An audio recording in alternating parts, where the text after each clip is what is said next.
And welcome back to the Struggle Bus, everybody. It's special this time. We don't have an actual Struggle Bus anymore. Back by popular demand. The people, they begged for it, and we said no. Yeah. And then the people worshipped for it, and we said no. And then the people forgot about it, and we're like, okay, fine. Yeah, but then there was also the weird sponsorship fell through with Simpaway because I refused to stop being a simp, and so they didn't want to sponsor us anymore. Yeah, they really looked down poorly on two-faced people like that. So I mean, it was you who did everything behind my back. It really doesn't matter who it was. So aren't you the two-faced one? It just means that you fucked us. What else is new, Wendy? Well, I can't fuck Jesse. But you know what? We're not here to talk about that because you know what? This is a PlayStation podcast now, ladies and gentlemen.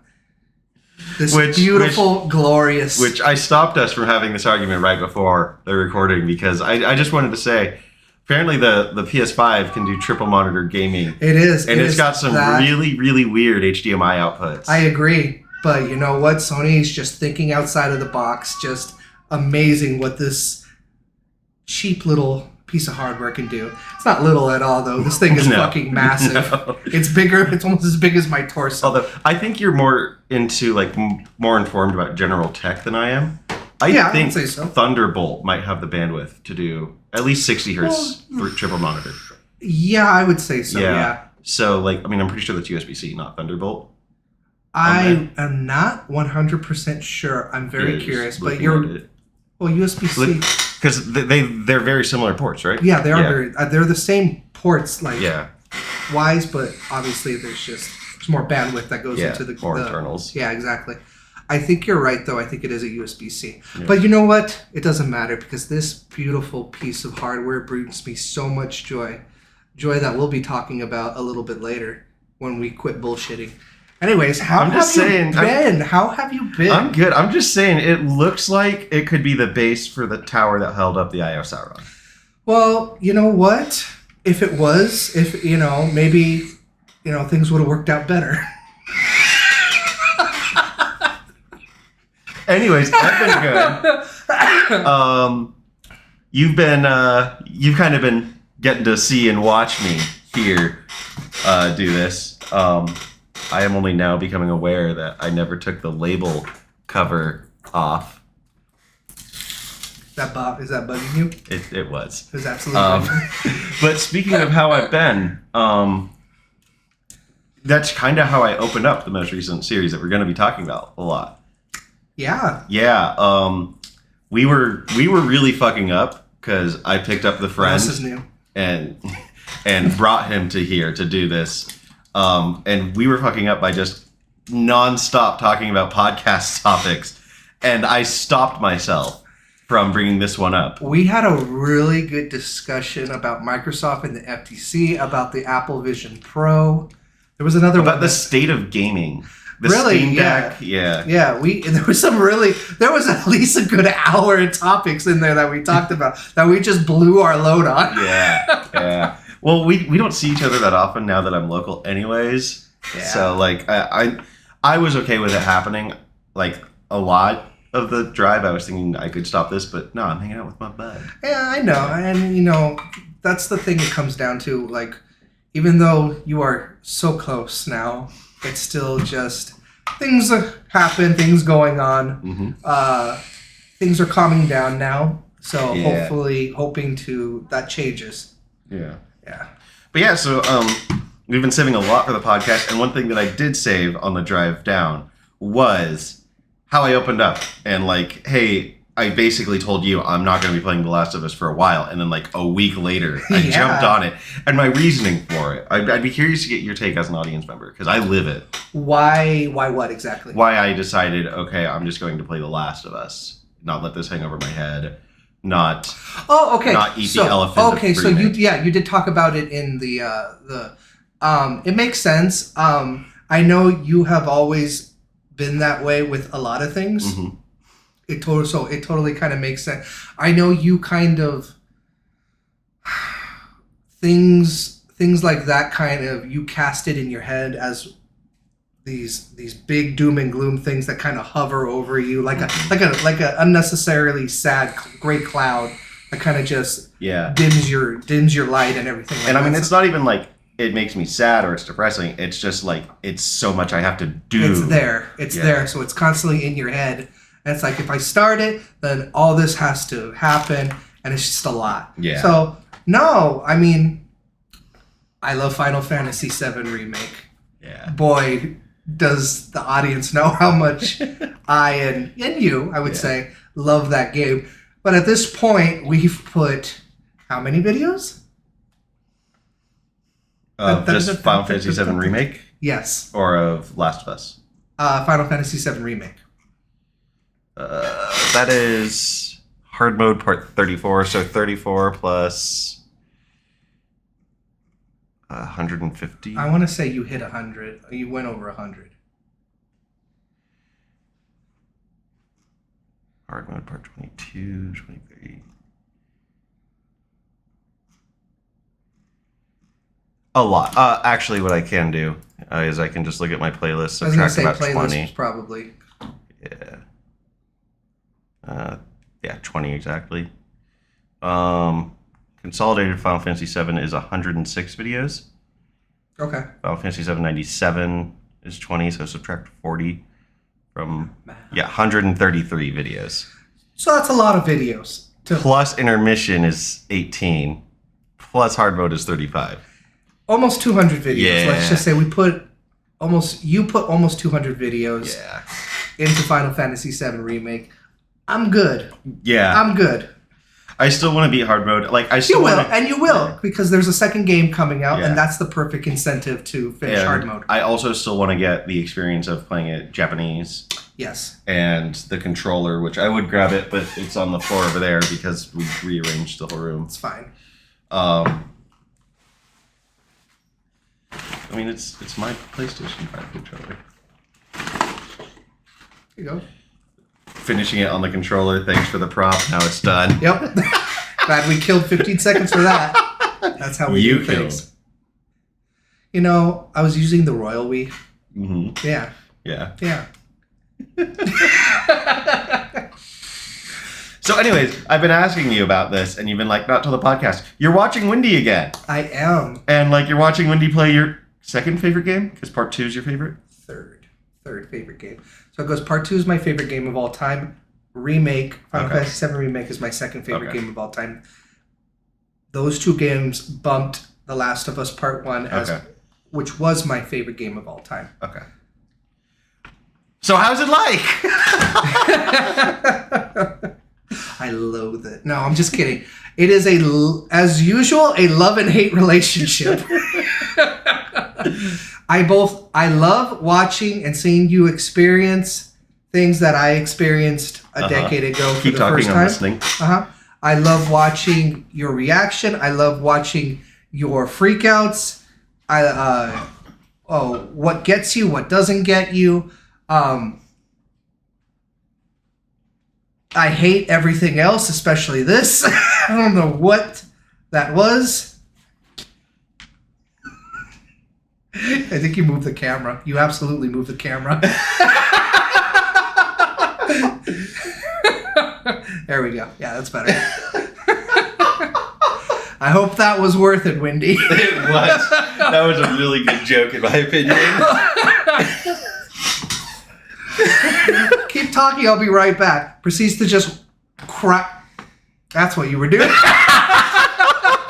There it is. There it is. There's the light bulb. Yeah, I cannot stab the crab walking, and we'll get to that. We'll get to that later. Because I think I have a good argument against it. Okay. Yeah, but no, I'm really thoroughly enjoying it. I can't believe I managed to finish it, Yeah. but I did. Yeah. Yeah. I put out. I think I had 12 that I at the time of 7 o'clock last night. How So late were you up? I think I knocked out around 1. So not that late. Really late for us. Yes. Yes, very late. Yeah. Actually, I just noticed the white balance is super off. God, we're professionals. Such good YouTubers. That's okay. This is what our fans love. We have fans. I mean, me. Your mom. My mom. I do show this to friends. I've showed this to a couple friends at work. They liked one of them for sure. Which one? The one. The Simple Way one? Yeah, of course. That's our until we come up with another magnum opus, that's our magnum opus. That's my magnum opus. You shut up. I put all that effort in. That's my magnum opus. No, the magnum opus was what I did with the body pillow. I disagree. Your eyes look like materia. Yeah, that one almost got us canceled. It almost got me canceled. I'm with you till the end. If you Ride go or down, die. I'm going down with you. We are ride or die. Then we really are. If somebody takes you down, it's like, hey, I believe the same shit. Yeah. Yeah. Even if I don't, fuck it. Okay, this does look much better though. Yeah. I'm a little pink, but I'll live with it. Well, you are pink. Yeah, it's the problem is I'm white. Yeah. So. Okay, so with watching it and everything, before I published all the videos, I think in the middle of editing my first 6 videos or something, I just randomly texted the friend, "Hey, choose a number." 7. Choose a random number. He chose 7 because 7 is the most random number because everyone always chooses 7. It's just my favorite number. That's what I always pick. I don't give a fuck what people think. Yeah. Everybody copied me. And so, okay. So I responded with, all right, 7, over, under, that many deaths, up until the state capitol. Mm-hmm. And you said under. And I said, all right, keep count, because I don't know, and I'm not going back and watching. Mm-hmm. How did I do? I stopped counting at 11. Was this before the state capitol? Yes. Really? Yep. Okay. Yeah. And then... and you are at this rate, because we're going to discuss everything. Mm-hmm. Because why not? At this point, you Yeah. went past. I gave them clear instructions. I'm sorry, them. I gave them clear instructions on go to the Capitol building.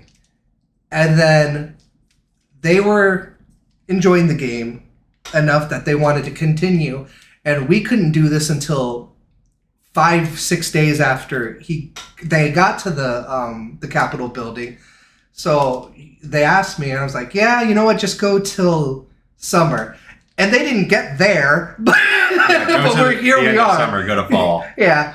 Well, that's what we'll continue, and that's yeah. Anyways, so as of your deaths now, it is over 20. 50% of those are the bloater alone. I'm not surprised. I am not surprised. Yeah. Oh, the bloater kicked your ass for a while there. Yeah, it did. We have so much to talk about. Speaking of, Yeah. So I think I mentioned this over text that there was a moment that I absolutely loved and found hilarious. Yeah. And I just bust up laughing at it. Since you mentioned the bloater, the second bloater that I saw. After I turned... Oh, fuck! No! I'm doing this because that's usually for me. It's more like... Or no, I'm sorry. Let me... According to Greg Miller, it's more like... No. Click, click, click. That's what he envisions.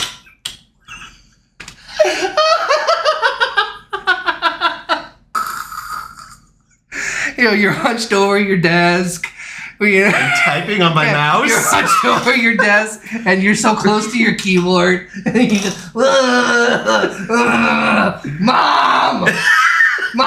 meatloaf. I don't play WoW. Huh? I don't play WoW. Doesn't matter.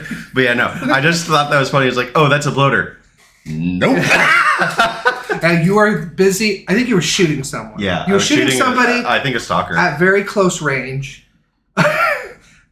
Anyways, yeah, shooting somebody at very close range, and then you turn, and there's another stalker coming, but right behind them, that hovers over the stalker is this giant ass bloater, and you went, "Ah, fuck, nope," just fucking wiggling your way out of there.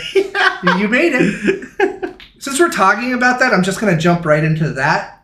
Almost nobody actually beats that bloater. It's the right choice is to run, just to fucking run and get the fuck out of there. I mean, I'm approaching this game very tactically. No, yeah. Yeah. The first time I played, I beat everybody in there after many tries. I am curious if there's like an achievement or something for beating that bloater. There is no... Or in-game reward. There's no achievement. I do think there is a Firefly pendant. Or, okay. Like their dog tags. Dog tags, thank you. I couldn't think of it. Yeah, it's a Firefly dog tag when you defeat one of them. But yeah, as far as achievement goes, no, I don't think so. Okay. I mean, maybe in the earlier versions? Maybe in the Steam version, I was going to say maybe in the earlier versions because... I didn't platinum those. I platinum part 1, which is the PS5 remake / PC port. Mm-hmm. And for that, you don't get a trophy for beating the bloater. This is not a discussion topic to go on because I was like, we could look at the Steam achievements, but I haven't gotten now. It doesn't matter. But yeah, I thought that was hilarious. Yeah. And yeah, that. I liked that section. I really did. Mm-hmm. That section was not what I thought it was going to be. That's good. Yeah. I noted that was one thing I was gonna bring up to you, and I'm sorry to cut you off. Is that you have called out a lot of things that you thought were going to happen that did not happen or did not happen the way you interpreted it to happen. Mm-hmm. And I like that the game is keeping you at least on your toes. Mm-hmm. So I think that's I hadn't even cool. noticed that I was being wrong a lot. It's not that you're wrong. It's not even so much that you're just wrong. It's just you have been kind of we as gamers and people who enjoy media and movies and stuff have been designed to think, we enjoy these things, so we see a lot more things than the common person. Yeah. So we expect certain things to happen. And to your credit, some things you say are going to happen. Mm-hmm. And some of the things that you have said are going to happen, you've been dead wrong about. I wonder what I've been most wrong about. If there's anything that sticks out. There's one thing that you're dead wrong about right now that hasn't occurred yet, but I'm not going to spoil it for you. I'm going to guess the Ellie biology mutation immunity thing. You think so? Because that's the big thing that I've talked about, I think. Okay. That's not what you're referring to right now, is what you're saying. Okay. You'll see. Yeah, I will. Yeah. We might. I'll tell you this. We will address it on the next podcast. Okay. Yeah. Okay. Yeah, but to that point, though, with a lot of stuff that I've been wrong about, one thing that I have been, I guess you could quantify it as wrong about, is my paranoia. Yeah. And that also stems with your crab walking. Yes. That's where my crab walking comes from. Mm-hmm. And it's not just this game. This is a horror game. Mm-hmm. But you said you didn't watch my Amnesia series. I'm sorry? You said you did not watch my Amnesia series? I did not, no. Okay. I was being very careful and deliberate, much like this. When I play Sniper Elite, I am very crouchy, frog walking the whole time. This is how I play games. It's not just how I'm playing The Last of Us. No, and I totally understand that, but I have think... a however. Huh? I have a however. Oh, I'm sorry. Go ahead then. So, however, I've noticed recently, and I've kind of done this a little bit in my playthrough already, I've noticed if I go to the pause menu, I have restart encounter as an option. Yeah. So I'm starting to think that might indicate that there is action here going on, and I don't have to stealth if that's not present. I will. So I'll do you one better so that you don't specifically spoil yourself as far as that goes. That you're just like your brain tells yourself, oh well, this is about to happen. Yeah. Because I think there's a little bit of fun in not knowing when something's going to happen. Yeah. I think that adds to the enjoyment of something. Personally, for me, maybe not so for you. Mm-hmm. Some people, I remember you had an ex-girlfriend who used to read the end of a book because she just couldn't wait, and I thought that was batshit insane. But that was her thing. Mm-hmm. So, as far as like the crab walking and stuff, I do think that Last of Us is a special kind of game that asks you to. It is a game. Mm-hmm. I think it asks a little bit more from you to treat it more as an experience, as more of a you're. I'm not saying you're Joel, because you're not. Joel is his own person. You're just the person who walks Joel or whatever. I can't think of the word. Mm-hmm. I do think there is something to be said to try and be in it as much with the characters as you can. And I think you crab walking and immediately looking for certain things, I think that is kind of a detriment to the overall experience of it. We can just get into it now. Like, for example, because your first instinct is, I need to find shit when you go into anywhere, you have missed 4 Ellie interactions. And these interactions are really important for the, not for the overall of the story, but I've told you from day one, this game is about the characters. It's characters first and foremost. Yeah. Even the overall story is a simple one, but it's the characters that make the story what it is and your journey with these characters. So when you miss dialogue options that really add to the character development of Joel, of Ellie, of Tess, because you missed one with Tess too. How I'm very hyper aware. I've played this game many times, so I know. And watched the series. And watched, yeah. I do think I would behoove you to, when you enter somewhere, just take clip. Sorry. Yeah. 21, 25-ish. Okay. Take Wendy out of... You can keep talking. Yeah. Take Wendy out of the character and just kind of just look around, like view stuff. I will say you got better the last couple videos where you were interacting more with Ellie, like you were like viewing stuff, looking at stuff, whereas the first 12ish it was very much like grab, look, oh grab. Something's going on over here, but I'm listening to it, but I'm not paying attention to it. I just think that kind of there's a little diluting of what you're experiencing in that, and I want you to have the best experience. As in, it's diluted water with water, not diluted insane. Yes, exactly. No, not insane at all. No, because there's no wrong way to play a game. I'm just saying that I think you would enjoy. There would be a better experience that you would be more drawn in. Which I'm not saying you're not, but I mean, I think that kind of like, what you're talking about isn't anti. Right. Oh shit!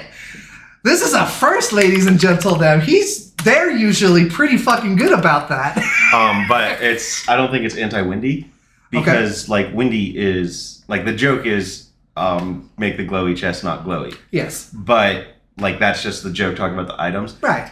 Going back to my remake playthrough, I tried to interact with everybody too and get all the dialogue options. That is very true. So it's a completionist mentality, not a get every item mentality. So my I remember there was one specific Ellie thing that I missed that like I think I tried to load a checkpoint or go back for it or something. Yeah. And like it was just I was over here, she was over there, and I just didn't have time to get back to her to talk to her. There was one that hurt me in particular. You were with Bill and Ellie, and you were going through Bill's stuff. You opened up a book. Ellie approached you, and she's like, "Hey, can I talk to you about something?" Oh, I didn't. And you were reading, like the little ching, the little ching came on. You were reading it. And then Joel responded, "Not right now, Ellie." And it hurt me. It hurt, not what you did. It hurt me because it's like, that specific one was like, when she first starts to open up to you and kind of vent to you about how crazy this is. Yeah. What were you going to say? I didn't know there was a chime associated with you can talk to Ellie. When or a character. Yeah, next time it happens, pay attention. So the little thing comes over, but it's like you'll hear a little chime. Yeah, I have not noticed that chime yet. Oh yeah. So pay attention to it next time. Yeah. Like for the most recent one, you guys went and talked in front of the bras or the movie poster. Yeah. That I did not get to see. Yeah. That's okay. But I've seen it so many times. Yeah. I know. And you can verify that I did not skip much content, like not maybe at 20 all. seconds. Not at all. So, yeah, I was going to say 30 seconds tops. Yeah. So when those prompts come up, Ellie will usually say something. Something will go ching, and then the little whatever the keyboard signal will pop up. But back to my point that I think a good compromise would be when you enter a new area, look around. And this is if there's no enemies. This is of course. Enemies always come first, 100%. Look around, kind of take everything in. You'd be surprised how much is actually there that you can like interact with, that you and Ellie can like just talk about. Okay. It's I'm not saying every single area has something, but there's a lot. I'm missing it. Yeah. That you're missing it. Speaking of, when I picked up that comic book in the series that Ellie likes, I forget the name of it. What's the name of it? Fucking space something. I don't remember. Anyways, like I picked that up and I wanted to immediately go interact with Ellie and give it to her. Have I missed that? No. Okay. No, you never hand it to her. That one particular though, I'm glad you didn't because you guys just had a fight, so it would have kind of come across as weird if he's like, "Hey Ellie, I found your comic book." Yeah. You guys weren't really speaking in that moment. So I think a good compromise would be kind of just pay a little bit more attention to what's going on around you. Interact a little bit more with the world. The items will always be there for me to collect. Exactly. Yeah. Items seconds, because they're not going anywhere. As long as... And Naughty Dog is very good with game design to where you know where the next section where you're moving on from. Usually. There was such one naughty point... Dogs. There was... Yeah, they're such naughty dogs.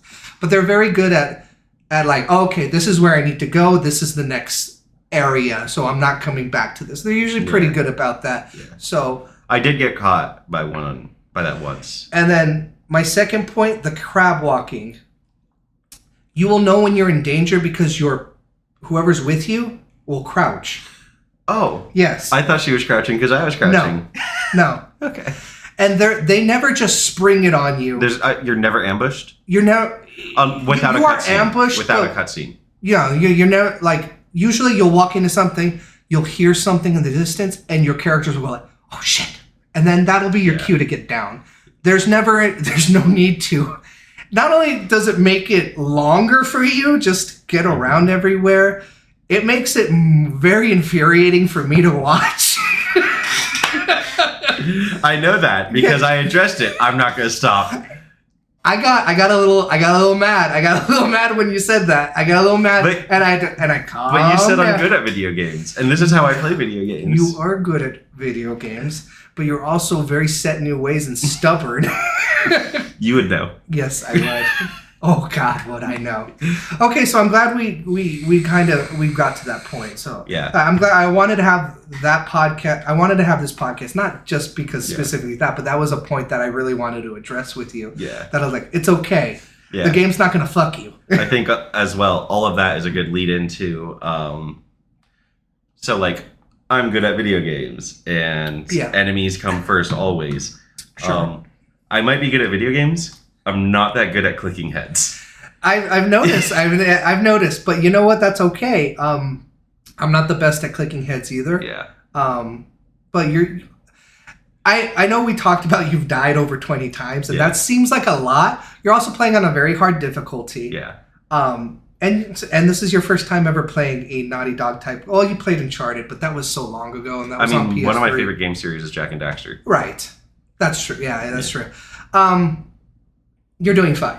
Yeah. You're actually doing pretty well. I figured I was. You're doing pretty well. My last that over 20 times is heavily inflated by the bloater. Does that not get everyone normally? Yeah, people die to it. Maybe not 10 times like you, but I died. Yeah, the first time I did it, I died a few times for sure. Yeah. What was I doing? I didn't wrong? play on hard the first time though. What's the way to approach it? What am I doing wrong with that then? That one you were just kind of fucked because you were starting with less than half health. Oh yeah. Yeah, every time you respawn, you had a sliver of health, so it was like 2 hits and you're dead. Uh-huh. You probably would have fared better if you had full health. Oh, I didn't know that. Yeah. Yeah, because that whole section leading up to the bloater 2 is very much like they're trying to go you and urgency and everything. Yeah.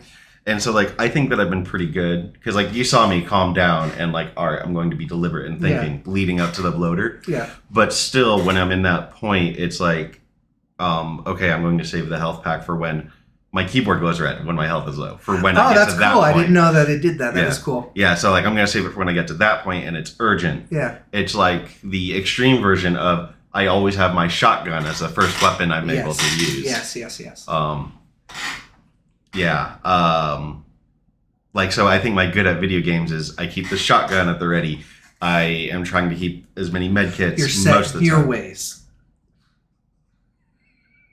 Both positively and negatively. Set in your ways doesn't have to be a bad thing. But like, I'm making sure if I can craft things, I have stuff crafted. Yeah. And you know what, dude? Like, I don't know if that came off as me being snarky or negative. It wasn't. It came off as humorous. Okay, humorous, even better. I'm so funny. The shotgun, me personally, I feel everybody leans on the shotgun the first time. I myself leaned on the shotgun heavily the first time. Mm-hmm. It's just, it's a great. I'm using the 45 a lot. I That's feel. good. Yeah. I did. That's the 6, right? Yeah. Yeah. I didn't touch it hardly the first time. Yeah. And since I played it, I realized you upgraded and it's got such power within it, so it's great. Yeah. You know. But initially, I didn't touch that fucking thing at all. Yeah. Because it's like, oh, it's only 6 shots and it takes forever to reload. Why am I going to I'm going to focus on my 9mm and my shotgun and other things that you'll eventually get. I wish rifle ammo was more plentiful. I think that is specifically because you are using it the least amount. I think they do a Resident Evil. Okay. Or like Left 4 Dead. Like Left 4 Dead. This game borrows a few things from there's a few homages to Resident Evil 4 in particular. Mm-hmm. Like you just picked up a flower, like a blue flower, a few episodes back. Yeah, that's very Resident Evil. It's that completely intentional. But they use a lot of what are you using a lot? Okay, that's what we're gonna supply you with. Okay, that makes sense. Yeah. See, that doesn't help. You're also on hard mode, so your resources are a lot smaller than on normal. I had not felt the squeeze. That's good. Yeah. That's good. I think hard. I've played hard. I think hard is a good balance. It's not absolutely fucking redonkulous like grounded, where it's virtually nothing. Yeah. And if you miss a shot, you're fucked. Yeah. And it's not normal is. Now for me, now that I'm comfortable with the Last of Us style and gameplay, I think I could do very easily, very, very well on normal. Initially, it was very tough for me because I wasn't much of a gamer when Last of Us. You should permadeath normal. Permadeath. I tried it with part 2. I got about halfway and I was just like, I can't keep doing this. Last of Us 2 is a longer and harder game though. Okay. What was I saying though? I don't remember what I was saying. I lost my point. Yeah. So, the rifle will come. I'm sure you'll get more. Mm-hmm. Just be a little bit more. I use rifle as a last resort kind of thing, like. Mm-hmm. But I'm sure eventually down the line you'll get. I had a lot of fun with the rifle in that shooting gallery. That was a lot of fun to watch. Yeah. That was a lot of fun. But we're getting ahead of ourselves. Because we're already diving into late stuff. I want to start from the beginning. The present day. Okay, but it's not present day. It's not present day anymore. So that's what I wanted to get. That was wanting to get to. You have questions about like when this takes place. Yeah. This takes place September 26, 2013. I had to double check with that. That seems a little bit later. It seems a little bit later, and I did some Googling and some digging and stuff like that but it is officially 2013. If you notice, in a lot of rooms, there's a PS3. Okay. As far as payphones go, I actually Googled this because I was like, that's a good point. There were still about 70,000 payphones in the United States during 2013. That is jack shit, though. Yeah, that's very few payphones. But how many payphones have you seen up until this point? In the hotel? Yeah. I don't think I've seen any on the roads. Yeah.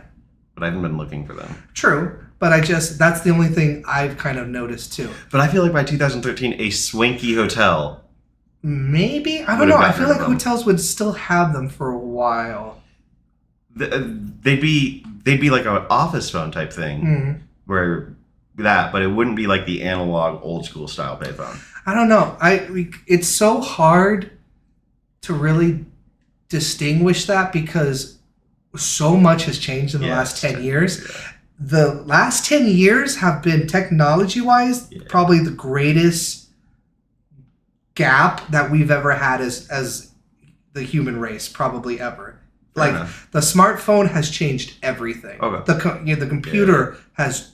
Think about what the computer was, 10 years ago. It was still, it was still a lot, but it's not. I would say more the cell phone, the smartphone more than anything. But it's a lot. It's quite different than what it was just 10 years ago. Yeah, and then all right. So talking about the setting, do we start off in Texas? You start off in Texas, not Austin, Texas, but somewhere by Austin, Texas. They're very cheeky about exactly where. I figured it as much because they talk about the city as if it's far away. However, and this is not a spoiler for the TV series. It's not really a spoiler. In the TV series, you start in Austin. They specifically make it Austin. Okay. Yeah. So it's September 26th. That's Outbreak Day. September 26th, 2013. That's the official when it happened. And then we jump 20 years. Yeah. Which will be this year.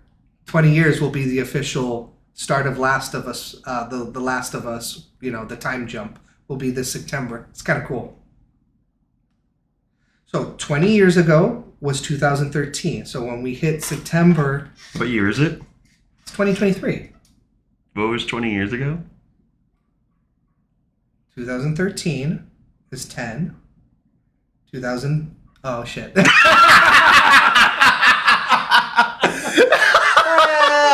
Okay, so we got 10 more years. Okay, you know why that fucked me up, though? Because The Last of Us, I think TV series does 2003. They made it even further back. Okay. And I was getting mixed results when I was Googling the official. Okay. I was getting 2000. If you look up right now, what is Outbreak Day? Google will tell you 2003. That's not correct. Like the first thing where, Google. That's not video game canon. Yeah, that is not correct at all. It's 2013. Mm-hmm. Yeah. Okay. So he made his way to Boston somehow. That may or may not be explained. It's a 20-year gap. Yeah. Where were you 20 years ago?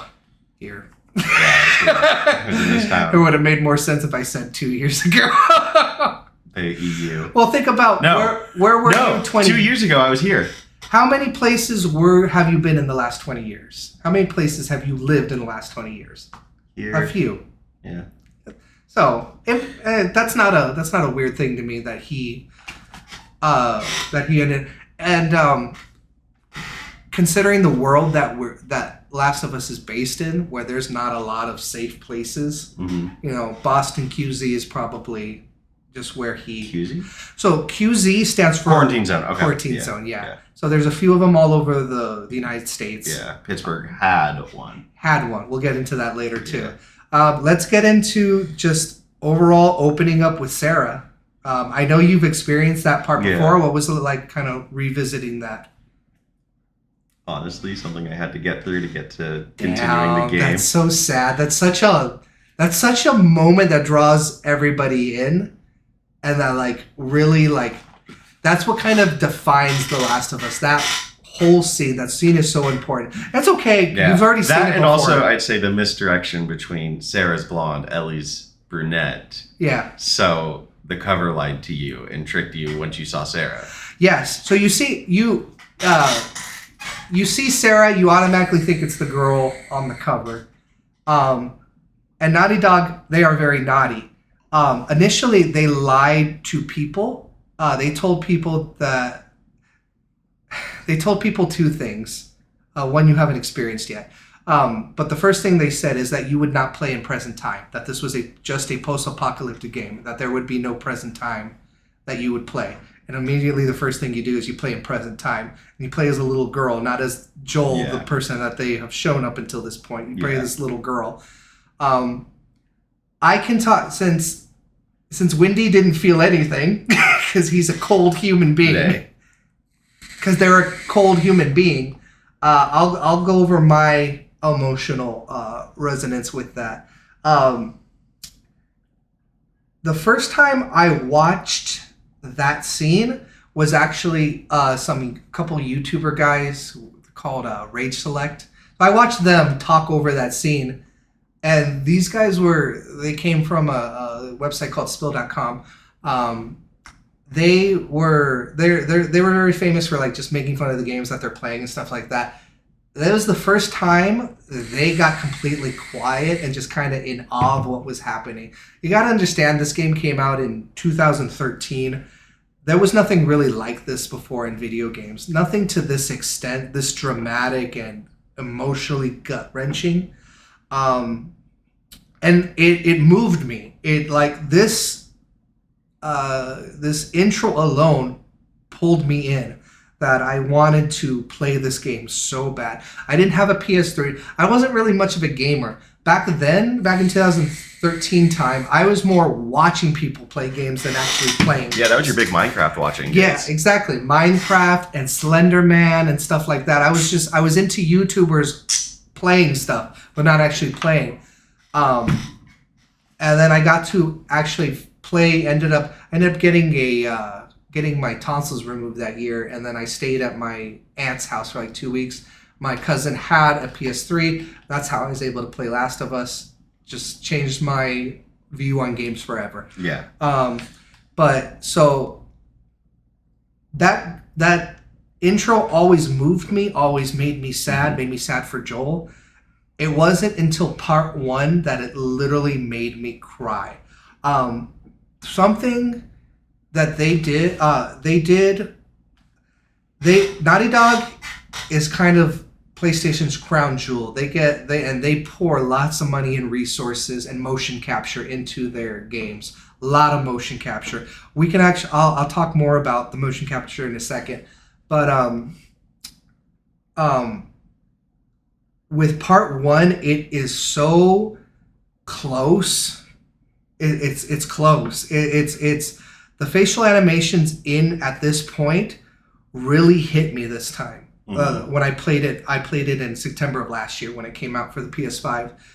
It hit me. Seeing the fear in her face this time, and Joel, like, and the fear in Joel of like doing such a dad thing of like, let me try and lift you, let me try and stop this. I need to fix this. It was such a human thing that anybody can really just associate themselves with, but this time specifically, it was just the fear that I saw in hers broke me this time to where I bawled my eyes out. It hit me this time. And that alone is justifiable for why this is remade again. But I talked a second ago about the motion capture. Yes, sir. No, sir. Yes, person. If I could speak to that, though. Yes.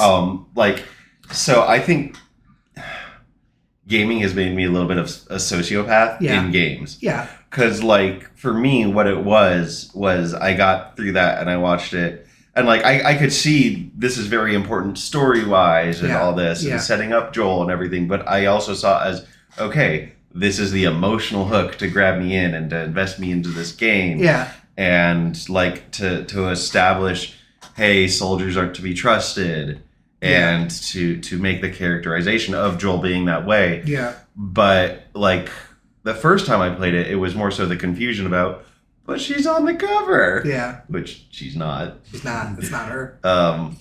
And so, like, I had that confusion that first time because I remember talking to you about that. And you pointed out the girl on the cover is not blonde. Mm-hmm. And, like, so it did kind of hit me when, like, 20 years later, I think one of the first thing I noticed was Joel is still wearing the watch. That's the big like, oh, fuck. Yeah. It still haunts him. Yeah. Yeah. So that wasn't oh fuck to me, and he hasn't mentioned her at all. That's a big thing in this game. Yeah. It's a big thing in this game. Yeah, and it could, there's been points where, like, clearly it was Joel avoiding bringing it up. Yeah.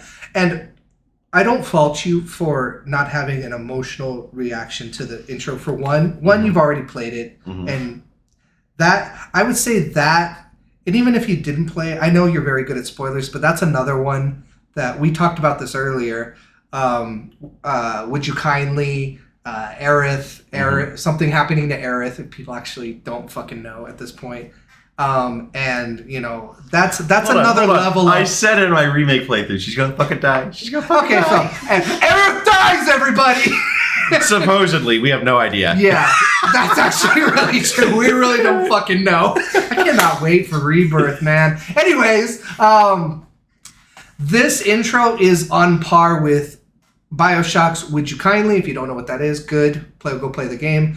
Or Aerith's death in Final Fantasy VII. It's famous. It's huge. I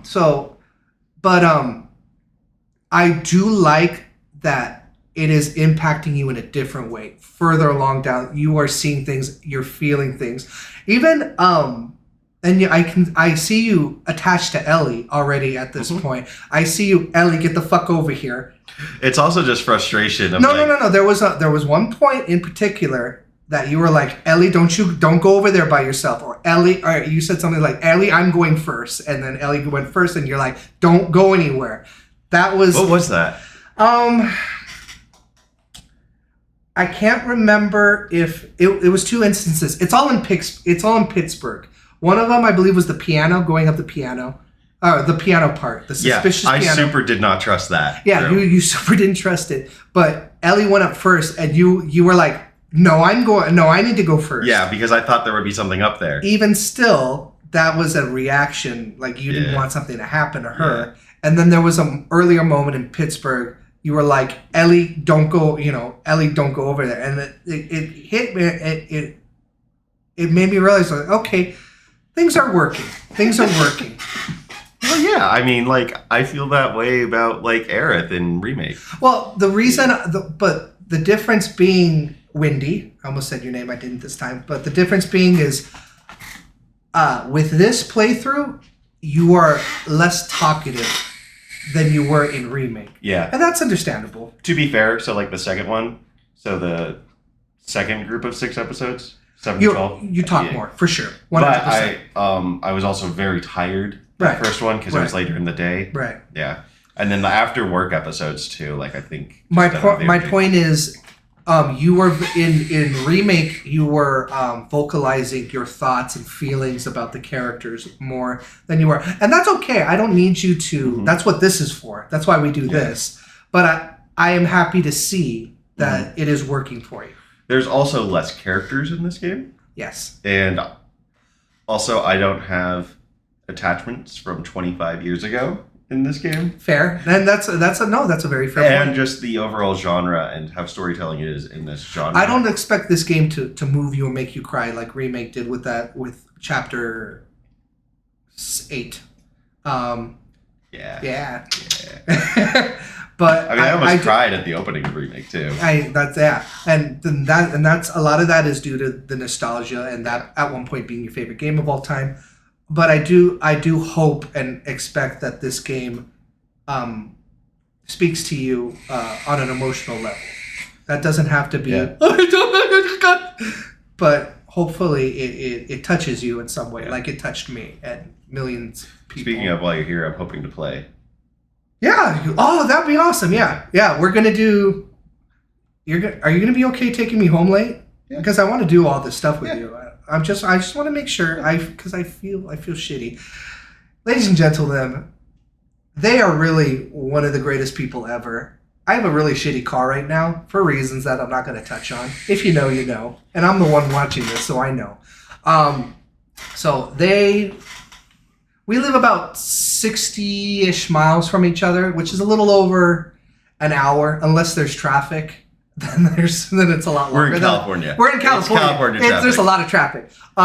So they, rather than me coming over here in my shitty car and me feeling kind of anxious about it all, they came all the way to my house, picked me up, brought me back so that we could do this, and then they are going to take me back home again and then drive home. So round of applause for him. Them. I did so good until the end. You did. I'm so bad. Speaking of, oh my god. Speaking of, so I have 2 points for that. One, one of my reasons for suggesting you to come here is like, hey, look, some shit has gone down a lot recently. Yeah. And you are in not the place where shit has gone down. And like, ever since I moved back from the EU, I've been less depressed. I've had more healthy habits. Blah blah blah. And I I'm love not in my depressed house anymore. And that's a big thing that I associate with it. So I was kind of like wanting to give you the opportunity to kind of have a similar experience. Is that at all right thinking or correct thinking? It's a windy way of thinking. Mhm. You sometimes take emotion out of your thought processes, which is fine.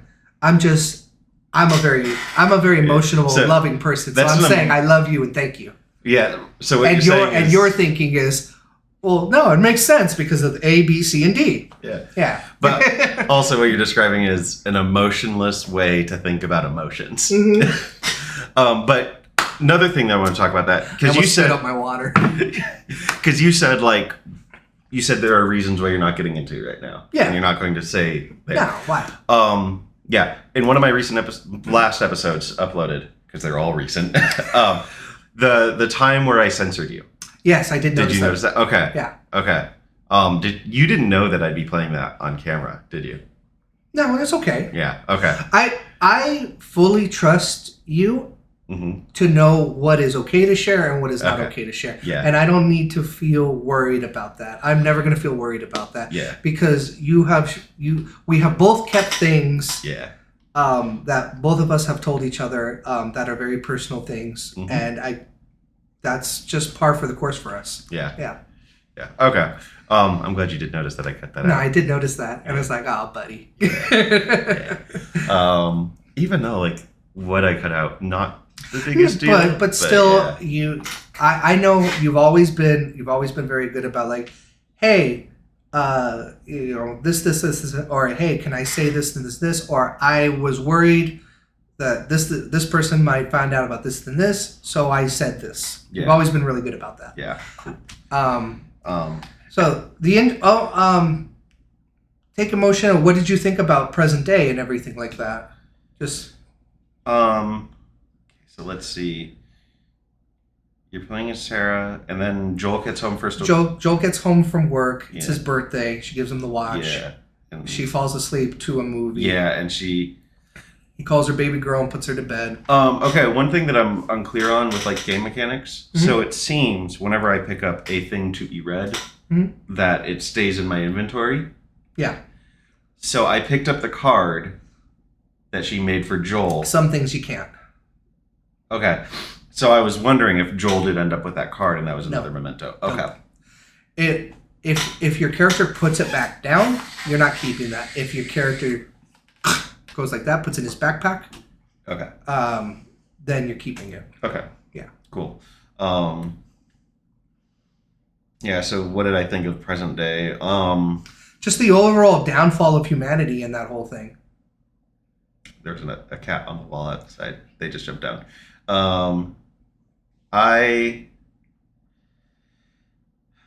First of all, cordyceps is very fun to say. It is. That's another thing we got to touch on, because originally you were saying zombies, and they are not zombies. Naughty Dog does not like when people use the word zombies. This is zombie genre. It's a zombie genre, but they are not zombie. They are infected. They are, and it's important in the aspect of, a cure, Yeah. which is Ellie's immune or whatever. They want to hopefully figure something out like that. So it's important in that way that they are not, that to differentiate them from zombies. Zombies are undead. These are people that have been infected with a fungus Mhm. that has scrambled their brains, taken over their brains. Yeah. Parasite, essentially. Yeah. I'm glad you stalled so I could remember the whole sequence of. That's the fine. beginning. No. That's fine. And I noticed you were thinking. You were Yeah. trying to think through. That's why Yeah. I kept going. So in retrospect, a little bit disappointed that Joel's old home is not a thing that's going to be visited unless we make it down to Austin. There's always But, part yeah, 3. it's possible. It was really cool to see the explosion and then see the explosion on the news. That was cool, right? Yeah. I love the whole intro. I love Yeah. everything about it. Waking up as Sarah, kind of seeing her room, a little Yeah. discombobulated, you're like, what's going on? Yeah. The explosion, and then turning and seeing it. going downstairs, the tension already starting. You hear the dog, then you hear the dog whimper. You turn to the sliding screen. I've played this game so much. Yeah. You turn to the sliding screen door, and the little swing is moving fast. Like somebody just ran by. Tommy, right? It was not Tommy.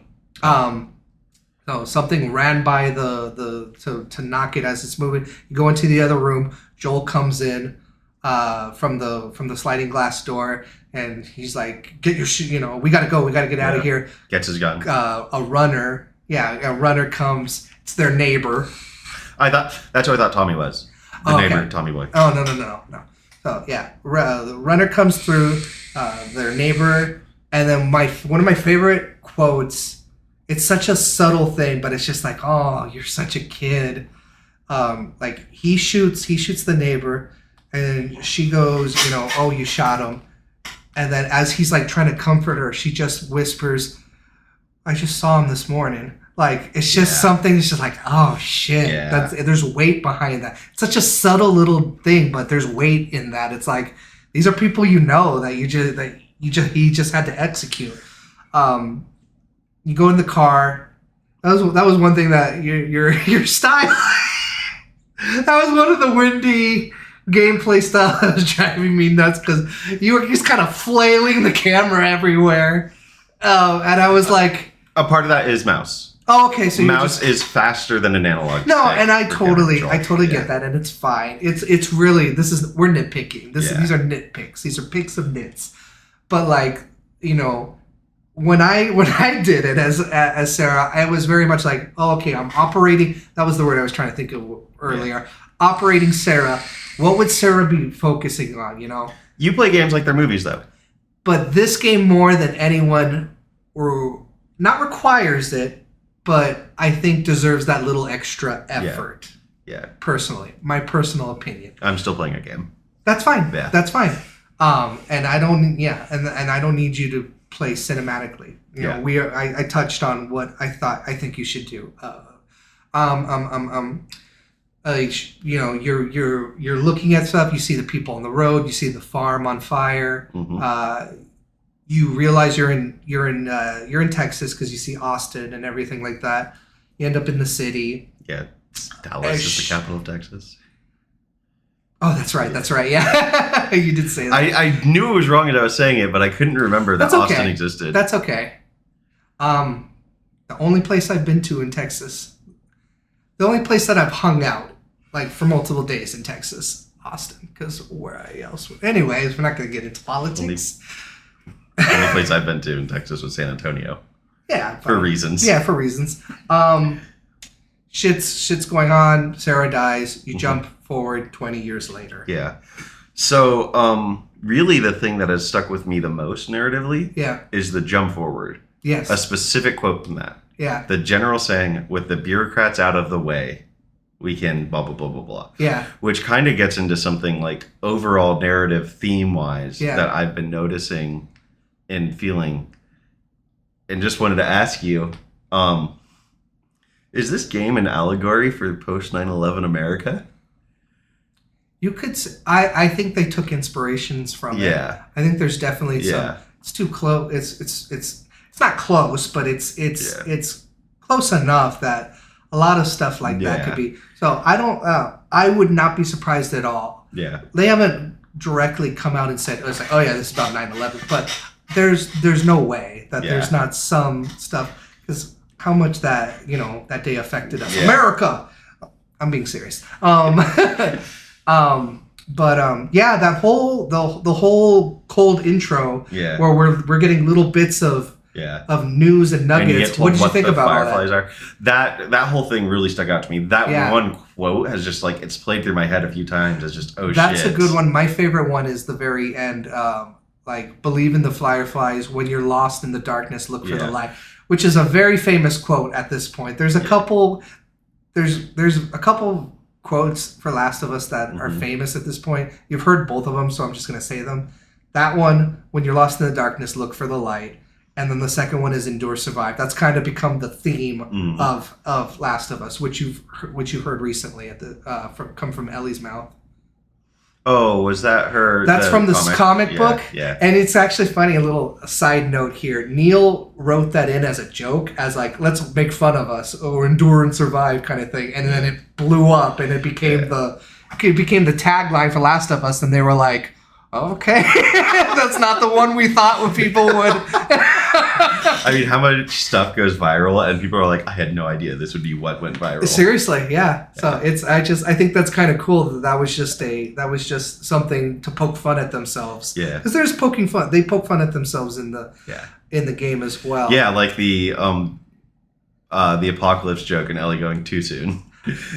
That was hilarious. So I had originally gone to the bathroom at one point while it was still running. I came back. The game or the videos? The videos. I'm sorry, the videos. And a couple videos later, I almost lost my shit because I was like, he didn't get to do the pun book. And then I went back, and then she did like one later, and I'm like, okay, I must have missed something. So then I went back a couple videos, and then I saw, okay, yeah, she did do the pun book. We're good. Yeah, I loved that section. It's so great. It's so great. But anyways, back to what we were talking about. This might be a hot take. I'm not a fan of this military coup and dictatorship. You can write that down. Woo! Scalded! I mean, but yeah, just like overall, I support the Fireflies.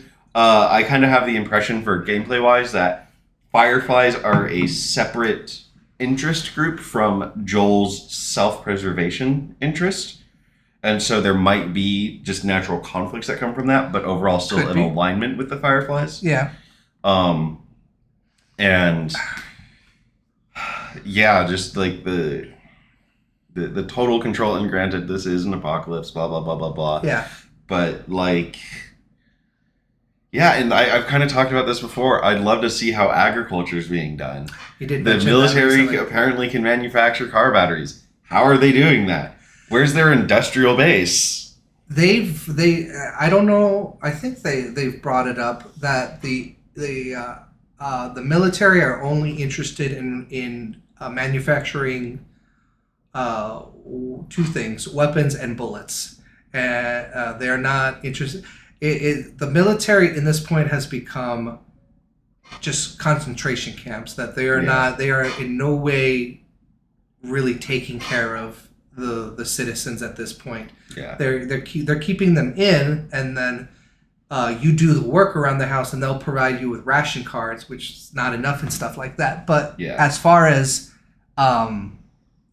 taking care at this point, as far as a normal society, that shit's way out the window. Yeah. And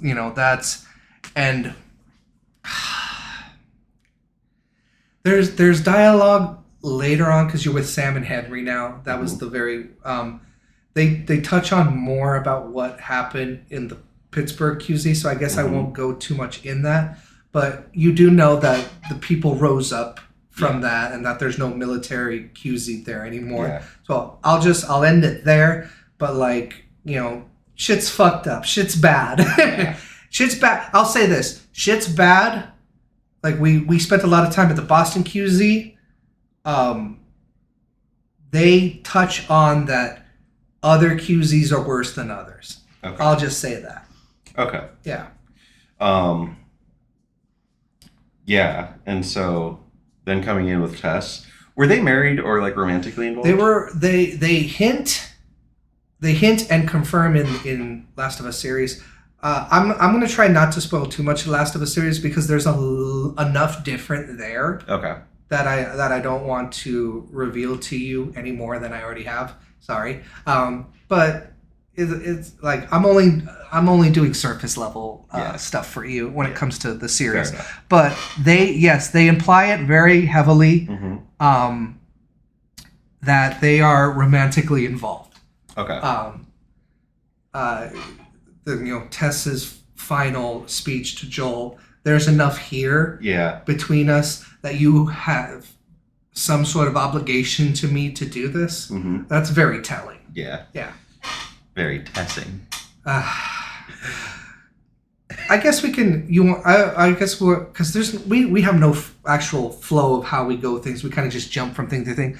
How did you think about Tess? What did you think about Tess? Good character. Good character. Give me more than that. I'd have liked to have more of her. Of course. She's kind of the call to action. Yes. Though. Yeah. So like makes sense what happened. Yeah. I think I would have liked still a section where you play as her. Mm-hmm. You and everybody else that have been asking for 10 years. Like just as a lead in. And I'm not sure exactly what that would be that wouldn't disrupt the narrative flow. So it would have been nice, but I don't think it would have been a good idea.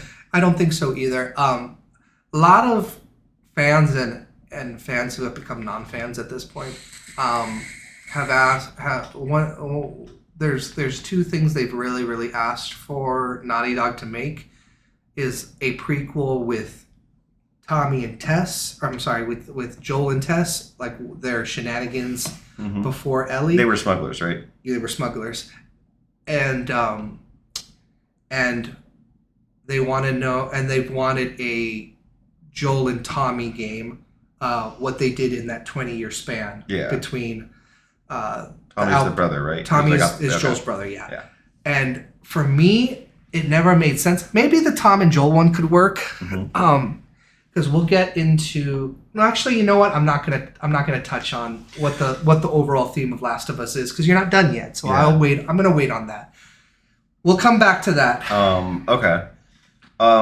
Yeah, I don't see a Joel and Tess game working out. Yeah, me neither. Yeah. It doesn't flow of what the overall message of Last of Us is. It does not make sense. Yeah. Okay. And then where were we? We were talking about that video that plays through and then leading into Tess. Yeah. You fast forward the 20 years, you see Joel. He's considerably older, worn out, tired, grumpy, and then Tess. Grizzled. One of the things I liked about, and since this is a remake, there's a couple things that I want to touch on. In comparison to the 2013 game, they make both Joel and Tess look their appropriate age. Do me a favor and Google Tess Last of Us 2013 and compare the difference of what she looked like and what she looks like. Hold on. No worries.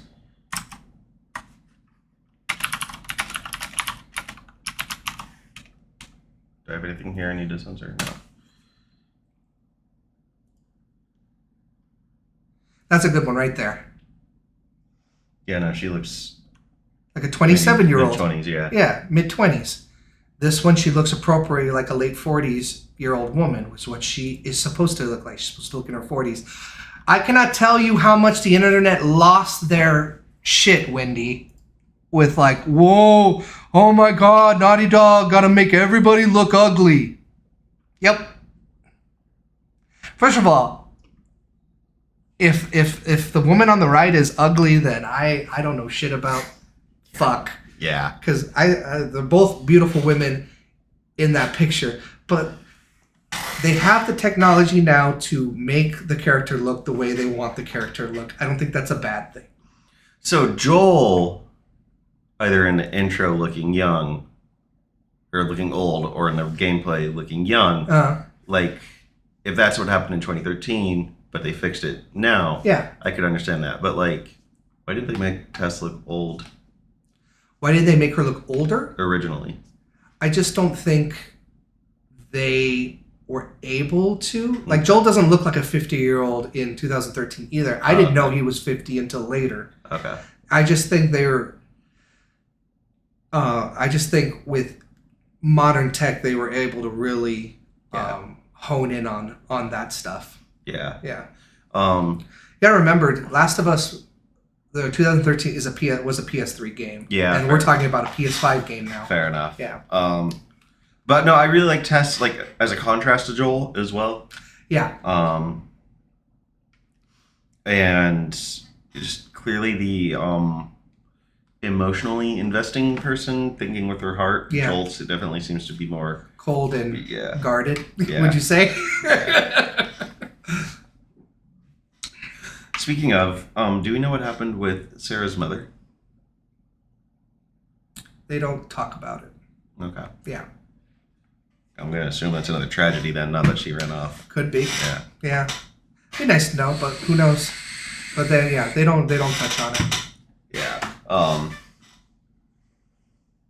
But yeah, so 20 years later, Boston, quarantine zone. That I'm sorry to cut you off. So we're there. You're walking around. There was one thing I kind of wish you hung out a little bit. This is what I was talking about, where I want you to kind of watch the world a little bit more, because you kind of just ran to the gate and then fireflies blew up shit. And if you would have kind of stuck around and watched the people getting checked if they were infected and stuff, you would see one person infected and what they do to that person exactly, another person trying to run off and then shooting them right in front of you. It's a little thing, but it's a detail to show you how harsh this world has become. okay. You know, it's just nice to. It's I just. mean, I already know this world's harsh. It is. Yeah. It is. Yeah. But yeah, so like overall, that gameplay section was just like, oh, this is exactly what I expected with what that intro is leading us into. Right. There's a resistance group. Right. There's the group that they're resisting. Right. Yeah. Some would call the Fireflies terrorists. Some would call them liberators. Some would call them, inconvenience, and some would say they're working for the good of the world. Mm-hmm. You know. Yeah. Did Joel have a guitar in his apartment? He did. Okay. He did. I've noticed so many guitars. I've been like, Joel should just grab that in my head. The voice actor for Joel is Troy Baker, and he's actually a very good singer. He has an album. Okay. Yeah. Okay. But just, yeah, it was kind of like jarring for me. Not what I expected when Joel has a regular apartment. Yeah. And granted, it looks dingy and run down after 20 years of no industrial base. Right. But like that was a thing that I really noticed. Yeah, it's kind of cool. It kind of subverts. It's like, okay, they're not living in filth. There is a modicum of, and then we go to the filth. and then we see how things could really be bad. Yeah, it kind of puts it in perspective. It's like, well, is the QZ that bad? And yes, it is, but it can always be worse. Yeah. Yeah. Yeah. Yeah, and then so we get outside the city because we're looking for whatever his name is. Yes. Yeah, you meet Ellie, or you meet Marlene, the head of the No, before that. Oh, I'm sorry. The dude you were trying to Oh, kill. David. Yeah. No, not David. Fucking. What's his name? Jerry? That sounds right. Jerry. I want to say. Yeah, Jerry's guys. Yeah. Yeah. Yeah. Yeah, so I was definitely still like getting used to the gameplay style in that. You did well. And just like the sneaking around and knowing how it works and everything. Yeah. A lot of people die in that first section because Last of Us throws a lot of guys at you real quick. Yeah. Yeah. Are you talking the one where like you're inside a garage? The whole factory area. Okay. That whole factory area where there's a lot of guys. Yeah. They throw a lot at you really quickly. It's like survival. You got to learn. Yeah. Yeah. Okay. Yeah, generally if stealth is an option in a game, I over rely on stealth. That's totally fine. Which that kind of gets into a more general topic that I was wanting to bring up. Yeah, let's do that now. Point. Yeah. And it's kind of shown that it's evolved just in this gameplay series. Uh-huh. But I am treating aggression as a tactical choice now. Yes. If you've noticed. Yes. And so like it's fight, flight, or hide is generally what I'm doing. Yeah. I definitely started off much more timid. That's fine. In my later ones, you were getting used to the world and how the enemies react and what you can get away with, what you can't, and stuff like that. I also feel like in gameplay I experiment with what can I do more than other people. Absolutely. There's as much as people shit nowadays, not back then, but people nowadays shit on the original Last of Us gameplay. Well, it's like, oh, it's not very good. It's like, no, there's a lot there. If you use it, there is a lot. There is a lot there. Do you want a couple of tips. Sure. Bottles and bricks are your friend. Okay. So when you have I haven't used a brick at all. I know you haven't. Yeah. I know you haven't. It will make your life so much easier. Let's say you're discovered. Pull that bottle out, and it'll immediately highlight that person. If you just, I don't know what the chuck button is on it is, but if you, it'll highlight them. There'll be a little circle on it. If you throw it at them, it'll stun them for a couple seconds for you to either shoot or run up and just whack them. And is it an insta kill? It's pretty fast, yeah. But like you only need to hit them once and they're killed. I don't know about the punch. Okay. For sure, if you hit them with something after you throw a bottle at them, it is an instant kill. Okay. I'm 90% sure. That is good to know. Yes. What do bricks do? Same thing. Okay. It'll stun them. Or distract them. Or distract them. And it has one use, just like these are the weakest bricks ever. Immediately hits them and breaks in half. Yeah. But can you also bottles and bricks are everywhere. Can you also use bricks for like, what was that noise? Yes. Okay. Yeah. Yeah. That's another thing. There's you're doing well overall with your gunplay. Your ammo. Mm-hmm. You haven't ran out yet. Yeah, I'm going for the stealth kill whenever I can. Yeah, exactly, and that's good. There are times where, like, when you're with Bill and you're in that like open backyard kind of area, and there were a lot of like clickers and stuff like that. Mm-hmm. A good strategy, and you don't. This is just a tip. You could have thrown a brick into a corner. Mm-hmm. 3 of the clickers would have ran over there, and you throw a Molotov right in the middle of the thing. I hit clickers with a Molotov, and it didn't kill them. Because you threw it in the middle of the area, you did not throw it at them. Okay. They were not close enough. The Molotovs are great. You just need to make sure you hit them. Okay. So they it dispersed and it burned them for a little bit. Yeah. So you wore down their health. Okay. But you didn't, because it wasn't a direct hit. Okay. If that makes sense. Yeah, I did notice you did throw a Molotov when you first got it. So I dismissed Molotovs. And you dismissed it as like, these aren't very strong. Yeah. They are incredibly strong. Okay. They are very important. It would have helped a lot with that bloater. You throw it, and and the Molotovs have the exact same circle when you equip it as a bottle or brick, where you can throw it directly at them and not have to worry about missing. Yeah. So yeah, that would have helped with the bloater a lot. Yeah. You throw it at them, and then you can run while it's burning to death. Or shoot. And you can shoot it while it's burning to death, so it's taking off extra. Just bottles and bricks. Learn to love them. Okay. Because once it clicks for you, it's like, oh my god, this is so much fun. Yeah. Fucking bottle at the back of your head, come over, smack you, run, throw a thing in here, shoot him in the head, go over here, distract him. Oh, bomb, right over there. The game is very versatile, and part 2 even more so. Okay. Part 2, I'm not going to get more into versatile, you mean? even more versatile, and they introduce a couple extra mechanics that you can do that are really, really fun. Good question. Do I have every gun? No. Okay. Not even close. Okay. No. Yeah, but anyways, so we killed Jerry, Marlene, and them. I'm real curious to see more with the Fireflies. Yeah. And what'd you think of Marlene? Throwaway character. Well, she's the head of the Fireflies. Yeah. But okay, fair enough. Narratively, in the window. Narratively, you only met her once. Yeah. Yeah. She's to move the plot along. Yeah. Right. Yeah. God, Ellie was such a smartass when you first met her. Yeah. I like. Still Ellie. is. I like Ellie. Everybody likes Ellie. Ellie's my favorite character too. Ellie and Joel just go. What do you think of Joel? Have we not talked about Joel yet? Pedro Pascal is such a perfect casting choice. I agree. Yeah. I agree. But we're talking about the original Joel right now. What do you think of Joel? So I'm still getting Arthur Morgan vibes, and that Arthur Morgan's a bad person but a good boy. Mm-hmm. You're all right, boy. Yeah.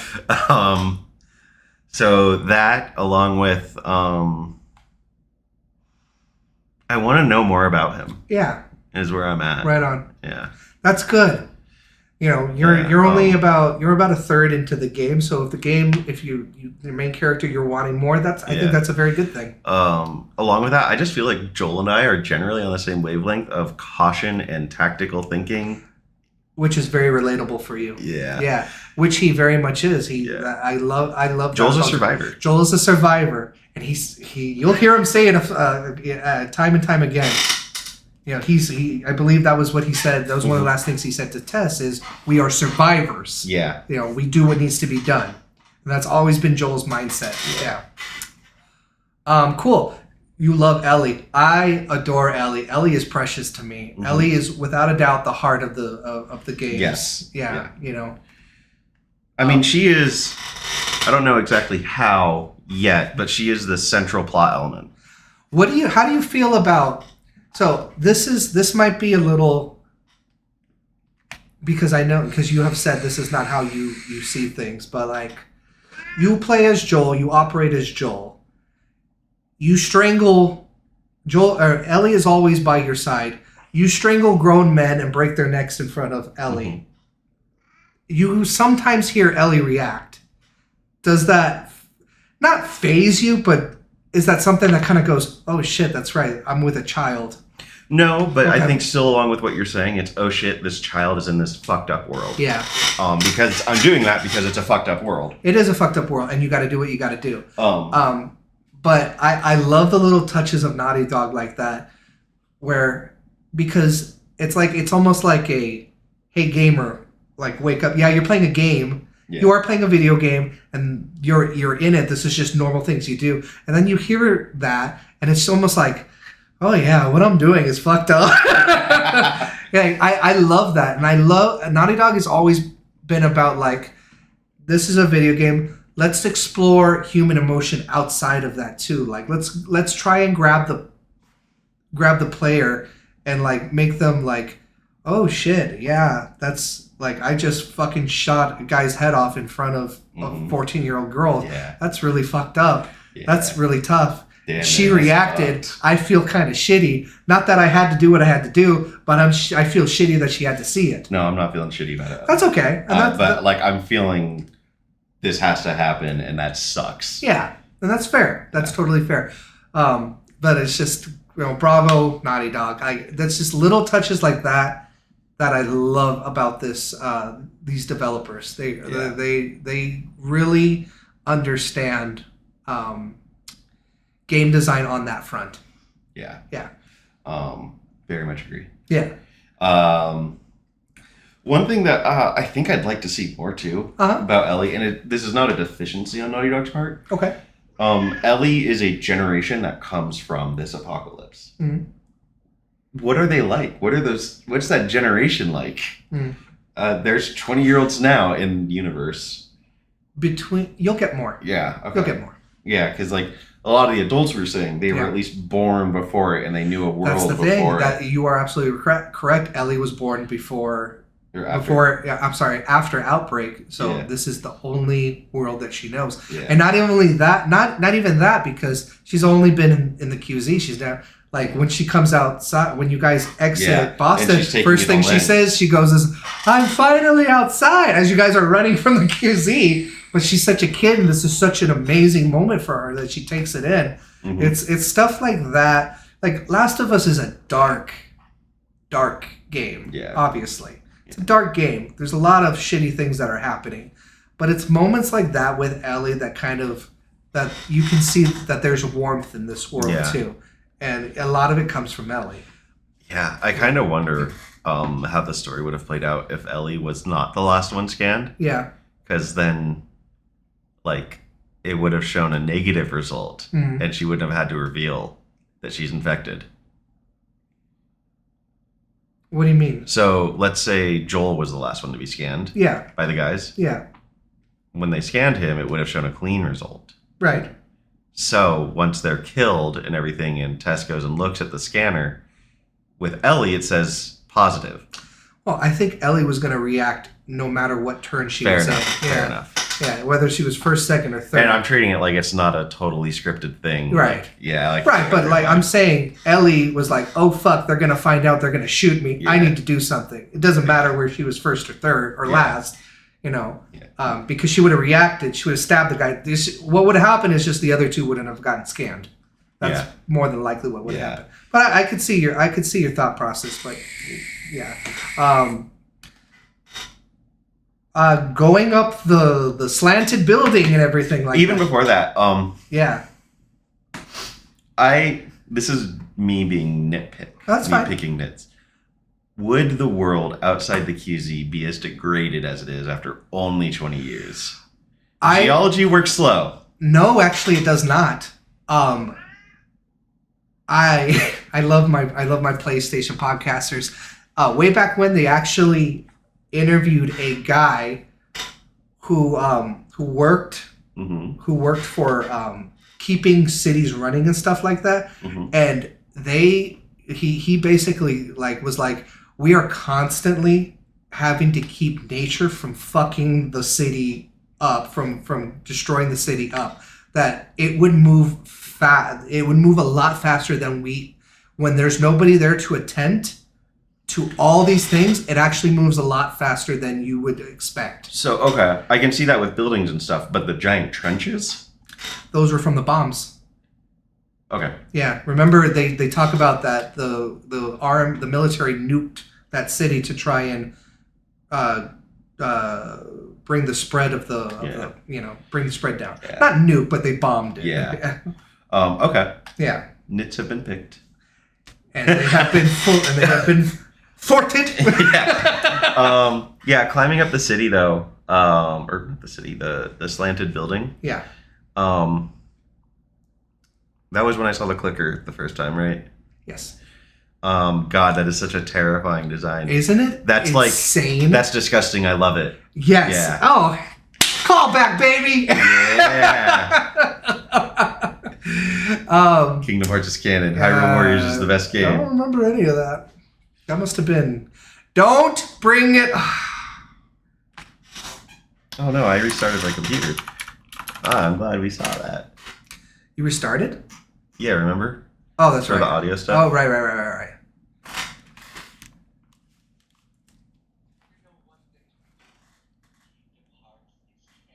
I think my headphones turned off. That's okay. I heard it from yours. Okay, well, we need to fix that. You want to pause while we fix this? Yeah. All right, and we're back. What were we talking about? I don't remember. The bombs, nits were picked. Nits were picked. Oh, the clicker. Yes. Yes. Just I know it looks like mushrooms, and that's what some mushrooms look like. Some fungi. Yeah. Really looks like particles all over it to me. Literally, that's what it looks like to me too, honestly. It's just the idea of fungal growing out of the brain and just hardening over your face is just such an ingenious new take on the zombie. It's terrifying. They're absolutely, and just the way they move, the sounds they make, everything about a clicker is like, anytime they pop in, you're like, oh shit, I need to focus. Yeah. And that's great game design. Yeah. So I'm not an entomologist, I think that's what it is, or a biologist. What is an entomologist? Bug studier. Got it. Okay. But I think that's what happens with actual cordyceps. That fungi grow out of the ant's body. Like Yes. I believe they show it in the intro. Do they? I think they do. Okay. But yes. Never mind. I'm going to touch on the series. Yes. But that is an actual real thing. It can't happen with humans because our body temperatures are too hot for that to happen. But I also think like an insect is much more easy. yes. Yeah. Yeah. But it's still very interesting and cool. Yes, idea. it is. It really is. It is. Yeah. So yeah, but like the clicker, did I fuck myself by thinking that I could just I could stealth kill a clicker You can with a shiv. without a shiv? Did I You fuck cannot myself kill. with You that? cannot kill a clicker. But in my gameplay, didn't I fuck myself up you by did, trying to? 100%. Yeah. Yeah. You tried to sneak up on it, and then you punched it, and the thing went to your hand and ripped your neck out. Yeah. Immediately, and you were like, oh, I was trying to. I guess you can't. Okay. Was that me experimenting? The one that didn't count? Yeah, that was one of them. Yeah. Yeah. Yeah. But yeah, God, that when Joel is alone, going up the tower, that one clicker and just navigating. Oh, and, the museum. No. Before that. Oh, before that. Yeah, when. So everything drops. You guys are separated. No. Joel went ahead before them to clear the area and then say, "All right, it's safe. Come down." Oh, right. Okay. Yeah. Yes. The one clicker in that section, just because I'm still figuring out the game too. Right. At Freaked you out. Not that it freaked me out. It was like, okay, this changes everything about how I have to approach this. Yeah. And like in sections with more than one clicker, it's very hard to manage. Yeah. Though I will say, I feel a bit like I've kind of figured it out a little bit. Maybe. And so I can not be as scared or as tense as I'm approaching. That's those kinds good. of That's good. situations. I think that's. Really, I like the tension. Yeah, and I still think you'll feel tension. There's, I don't think that's going to go away. I think they do enough that you'll properly always feel tense. Mm-hmm. But it is. I will say it's awesome. You don't always react, but your eyes do every single time. Oh, yeah. Every single time, and I love it. I love that. Recording a video, of course I am. No, I know, but I love it because it's working for you. You may not accentuate it by going but the eyes don't lie. Yeah. And something will happen, and your eyes will get big, and I'm like, oh, good, it's working. It's working for him. Them. Them. Is it that my eyes are getting big because I'm scared, or my eyes are getting big because I need to think? No, big. Okay, I'm not. Something will happen. Somebody will pop in. Your eyes will get really big. Okay. Yeah. You're not a oh fuck type of person. No. But you show it especially if you know you. Yeah. Yeah. you show. You're not you show wrong it. about that. Yeah. So I'm glad the horror aspect at least is working for you. Mm-hmm. Yeah. That's although I did name one of my videos horror game diffuse. Well, yeah, you ran.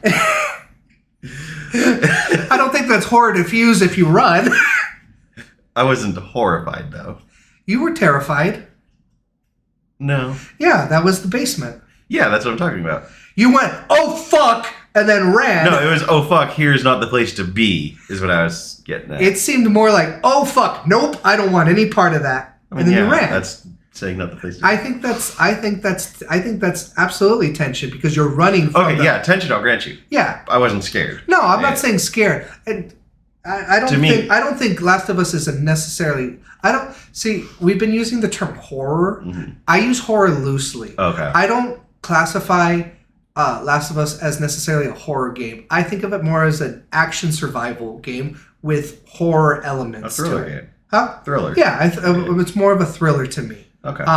The game is not designed to make you scared and make you like a Resident Evil or an Amnesia or something like. It's not designed to be spooky and scary and jump out and get you.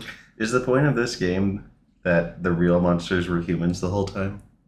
That's definitely. I mean, that's part of it. That's part of it. Part of it. That is part of it, and that's part of every zombie trope. Yeah. But that's also because that's more interesting than actual zombies. Yeah. It always is. Yeah. It just is.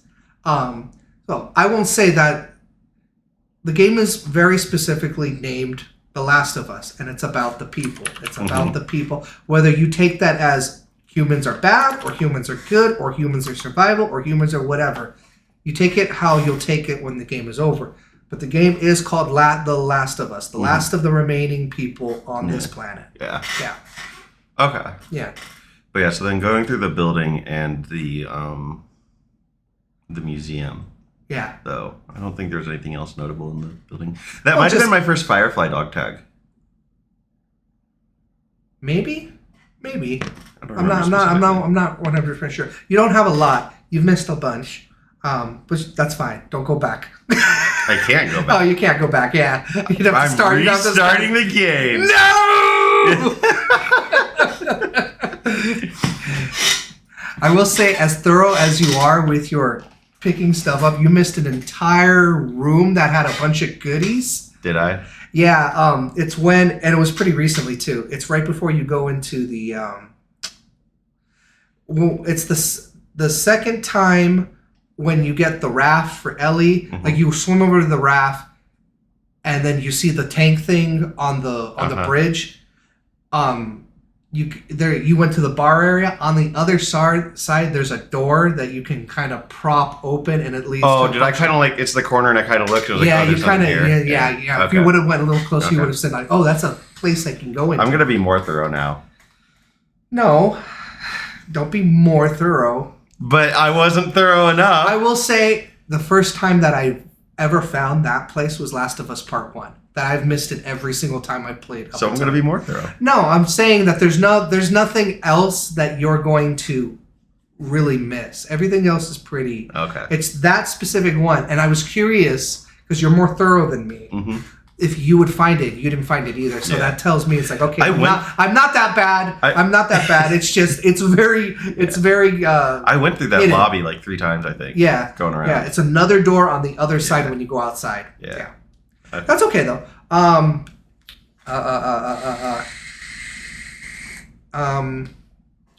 Did we talk about Bill already, or did No. we haven't actually talked about? We did in person. Yeah, for no, a second, I was. I was.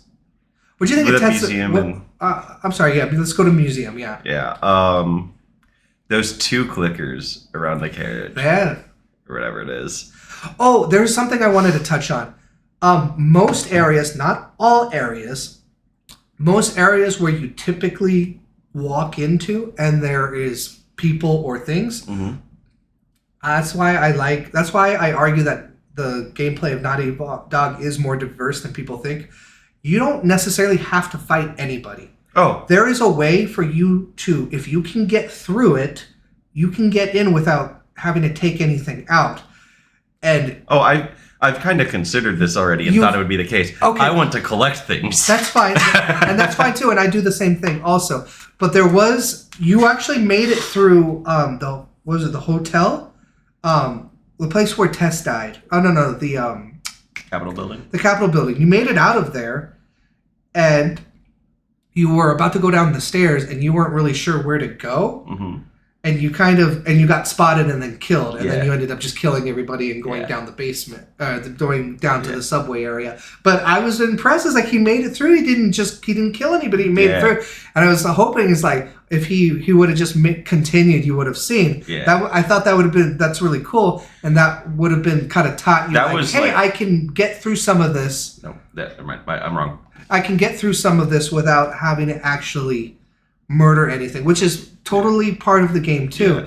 There's a couple. There's a couple areas specifically where they kind of think that you're gonna do that, and so like they make it where you have to like pry open a door, like boom, boom, and then like something might be coming or something like that. So it builds tension. And Naughty Dog's very good at Speaking of emotional. that, the door squeak that I swear I'm hearing. Yeah, I heard it too. Okay. At least the second time. I didn't hear it the first time, but I did hear it the second time when you brought it up. Yeah. So it's there. I'm gonna keep crab walking. No. I already told you how you can negate that.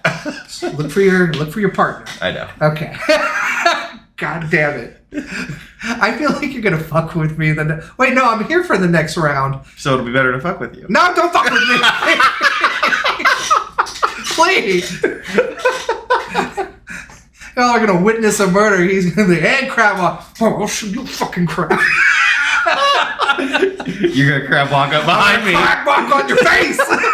Just sneak up and stealth kill me. Yeah. You'll press E.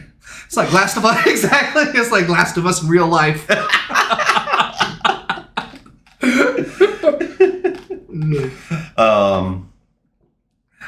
But yeah, so like one of the first things I did in the museum was see if I could break something, And you did. and I broke.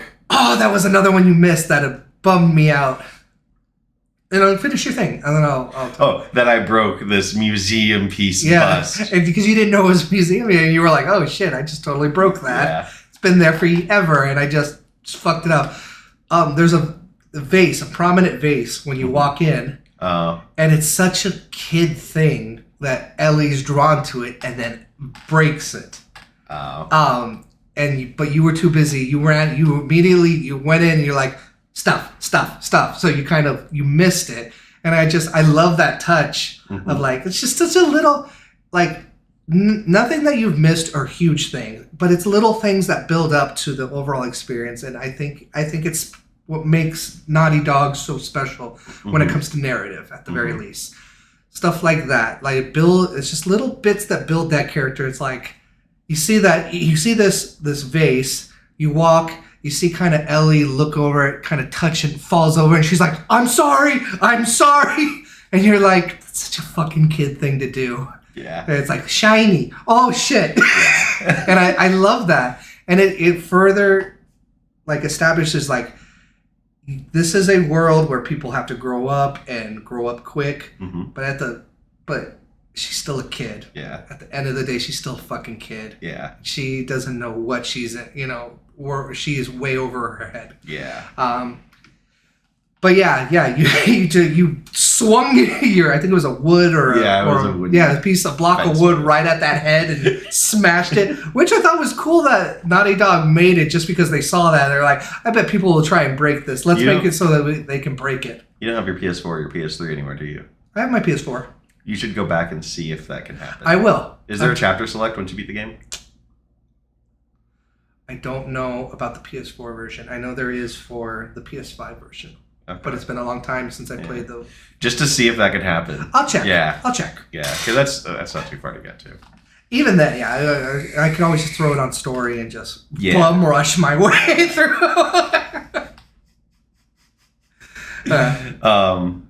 What else stuck out to me in the museum, though? Anything in particular? That's where Tess gets bit. Yeah, the which separation.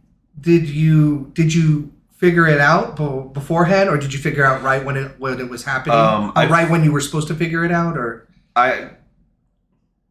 Short answer, no. Okay. I had a vague sense that this is going to come up later. Okay. And be relevant. It was a Chekhov's gun type thing for me. Yeah. I think they did a really good job of, you bust into it, she has someone on her, but it's so fast that she takes them out that you don't really process that, like, wait a minute kind of thing. I think they do a really good job. I also think that it wasn't necessarily that one that did it to her. You don't think so?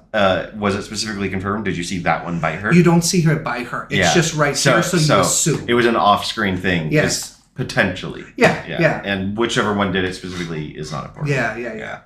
And that's just all that I'm getting at. That did happen in the museum, though. I genuinely felt bad for Tess when it happened. It did seem like between the two of them, she was the more hopeful one that this could be a real thing. And I love her. She has such a great speech as she's, besides convincing Joel, I just love the look at this. Yeah. I was bitten an hour ago and it's already, this is 3 weeks old. Yeah. I was bitten an hour ago and it's already worse. Yeah. This is fucking real, Joel. Yeah. I love that. So much that I can recite it pretty much word for word. So it's funny that you say that, because like, it sucks that Tess died, and it sucks for her that Tess died. Yeah. But my feelings are more, if there was a way for Tess to go, that is exactly what she would have chosen. She went the best way. I was just sad for her. Yeah. It's just like, fuck, man, I liked you. I'm sad that you died. I love these characters. I don't want them to die, kind of thing, I would have liked to have had more of her. Of course. Especially on the road trip. Of course. And especially. And Tess's death is I think it's a harsh reminder of how this world ain't fucking around. Yeah. Any one of you can go at any moment. I kind of wish she'd given us her backpack. Huh? I kind of wish she'd given us her backpack. She had so much ammo. She You know, it is what it is. What it is. You heartless bastard. But can I have your stuff now? You have food on you, I assume. Yeah. But like, yeah, that whole death was very poetic. 100%. It was I very. love Tess's death. Yeah, very she thematic. Just buys you a couple more times. I love that she dies off screen. You hear it. Yeah, you hear all the gunshots. You and hear the gunshots gunshots. You and hear then her you see the battling, dead body. and then you see the dead body. I love that. Yeah. I love that. It's like don't glamorize like oh. Yeah. You know, it's very Hollywood. I Yeah. love the subtleness of it. That made it more impactful, I feel. I think so too. Yeah, 100%. the like when you figured out that she died, Yeah. is just like naturally, by definition, that's been Yeah. more engaging. She went out in a blaze of glory, but Mhm. they didn't over glamorify it. Yeah. It's subtle, and you feel the weight of it more because you hear it. I'm always, especially in horror and stuff like that, I always push for your mind is way more scary and dangerous than what you can actually show. Mhm. You imagining what's going on will always be more interesting Yeah. to me Yeah. than what you can actually show. I'm so done with jump scares, so I get it. Yes. So choosing that decision, I thought was very respectful to the character and very well done. Yeah. Yeah. So then we get to the subway, and I hate, but really I love, that they tell you that a stalker is a thing that exists, Mhm. and then don't show you. Yeah, they make you wait a while. What did you think of my analysis that I gave as, oh, that's a stalker. It's kind of just another zombie that can just sneak up on you, or another infected. So I will say that there's this. It's not really a spoiler. There is a flyer that you pick up in Last of Us Part 2 that goes over the categories of infected. Phase 1 is the Runner. is the runner. Phase 2 is the stalker, and phase 3 is the clicker. So the clicker is the more been Yeah. infected, longer one, And then bloater. stalker is a bit of Oh, wait, and then bloater. Yeah. Wait, hold on. I'm going to assume that was a pre-Calamity, pre-Armageddon flyer, like from the CDC. So the world didn't completely Okay. cave in on itself on that. You knew day. exactly where I was going. Yeah, I did. No. Yeah. So the stalker is kind of an in between the clicker and the runner. It has a little bit traits of both. So your thought process on it is pretty accurate. I will say, not so much of not really a spoiler for part 2. They're a lot scarier in part 2. Okay. How do you like my idea though of like if there is a stalker or if there are stalkers around you, that it's going to be just a stalker and there's just going to be this huge 20-30 minute tension battle like the movie Sniper. That'd be cool. Yeah. That'd be because cool. that's kind of what I was thinking, and I was honestly kind of excited for getting to that. Yeah. So like Kind of built it up in your head. yeah, and so I was a bit disappointed. That's okay. Yeah. That's okay. But nonetheless, oh shit, I think there's a stalker in here. But that stems Yeah. again from imagination is always Yeah. more exciting Yeah. than reality sometimes. But that's okay. I think stalkers are my favorite, truly, but Mhm. not till part 2.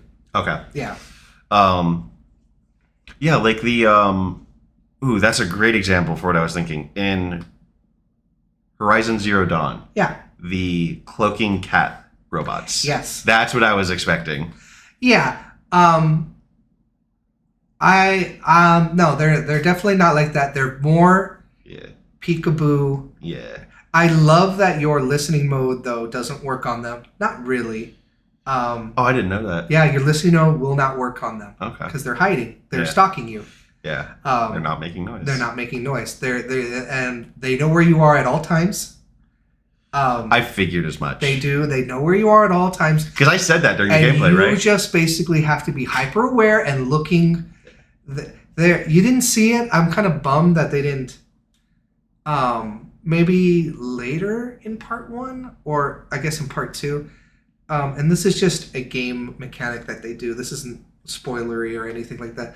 There's moments where they'll be at the edge there, and they'll pop their little head out to stare at you, and just pop their head back, and it's eerie. It's frightening, and then you'll see one whiff by. I did. Crouchy, and you're like, I did see that. What the fuck? I did see that. Yeah, and so I love Stalkers. I think they're very well done. I think they're even done better. That is not what I'm getting at. I do not. They're not bad. No. I know. Designs. Yeah. It's just you thought they were going to be this, not big, but this thing. This one thing that it's me against you in a room. One of I don't know where you are. You don't know where, or you know where I am. Yeah. Let's go. No, they're not that.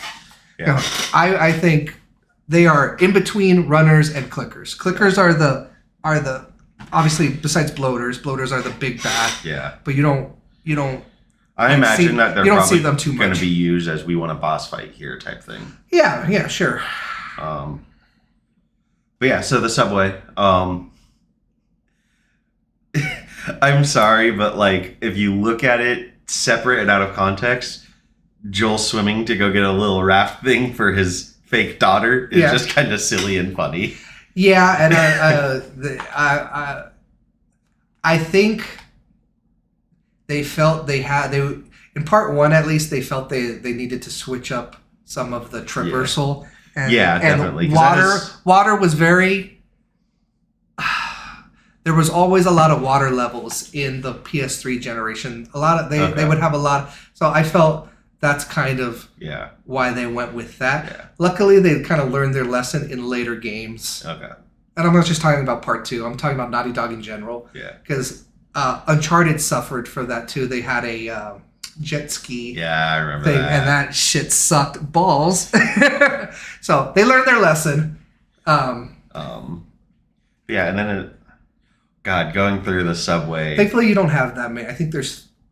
It might be a spoiler for you, but I think there's like 3 in the entire game. So nonetheless, though, like constraints and all that, I still think Ellie saying "I can't swim." I love that. Is like just great world building. Because why the fuck would she? Yeah. Yeah. She's been in a QZ all her life. Like, why the fuck would she be able to swim? Like. Yeah. Just as much for that reason, I think it was we want to have this specific challenge here. Yeah. So game design wise, but like that makes perfect sense and I love it. Okay, good. And I love it too specifically for that. It just adds more to the I need to protect this girl. This girl is so vulnerable. Yeah. Yeah, and she can't even fucking swim.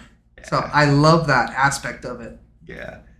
And then with the zombie encounter in the subway station,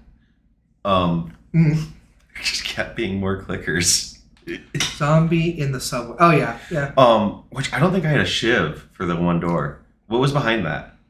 Just more loot. More loot, yeah. Yeah. Typically, it's not going to be something life changing. I kind of figured as much. No, that'd be pretty fucked up. Yeah. Yeah. There might. I don't think. No, I don't think part 1. I think they use saves a lot for like upgrading, for like to give you some upgrading stuff or like rooms and stuff like that. Because I think it'd be a little unfair. Yeah. Because a safe, you can, even if you can't find the combination, they at least give you another way to. Even though I did find the combination this time. Yes, you did. And I still didn't need it. What is it? You're talking the first one? I'm talking about the combination. Because you said it like 3 times and you remembered it like way later. You remember it now? Are you talking the one that I got from the note? I just wanted to see if you remembered it. 5/17/21. Very good. That's right. Yeah. Look at you. My friend is smart. Well, I can't remember stuff after 30 seconds. This is weeks later. Yeah. Less than a week. Shut up. I missed that safe though, didn't I? Which one? No, you opened it. Did I? Yeah, you did. Okay. You say 570/21 or whatever. And then you open it and you're like, I remembered. No, I said, I remembered because I went to check if I still had it correctly. And then I was like, I okay, but you opened it. I think that, I don't remember where that safe was. I don't remember opening it. It was in Bill's area, I think. Like where I geared up? I think so. I'm not sure where. I don't remember where I think I skipped it. You didn't. I remember watching you open it. Because you say it out loud and then you opened it. Okay. Huh? I'm gonna ask you later to link me the time code on the video, just because, like, not that I think you're wrong, but just like, how did I forget this? He thinks I'm wrong. Hey. They think I'm wrong. But yeah, God, there were so many clickers. It was just like, oh, there's the clicker, no Yeah, more. yeah. Oh, there's the second clicker, no more. Yeah. Oh wait, there's still another. Yeah. Sorry, I had a thought about the stalkers, but we'll touch on that as we get closer. It's not about the stalkers, it's about the area. So we get out of the subway. Then that's to Bill's, right? Yeah, that's to Bill's.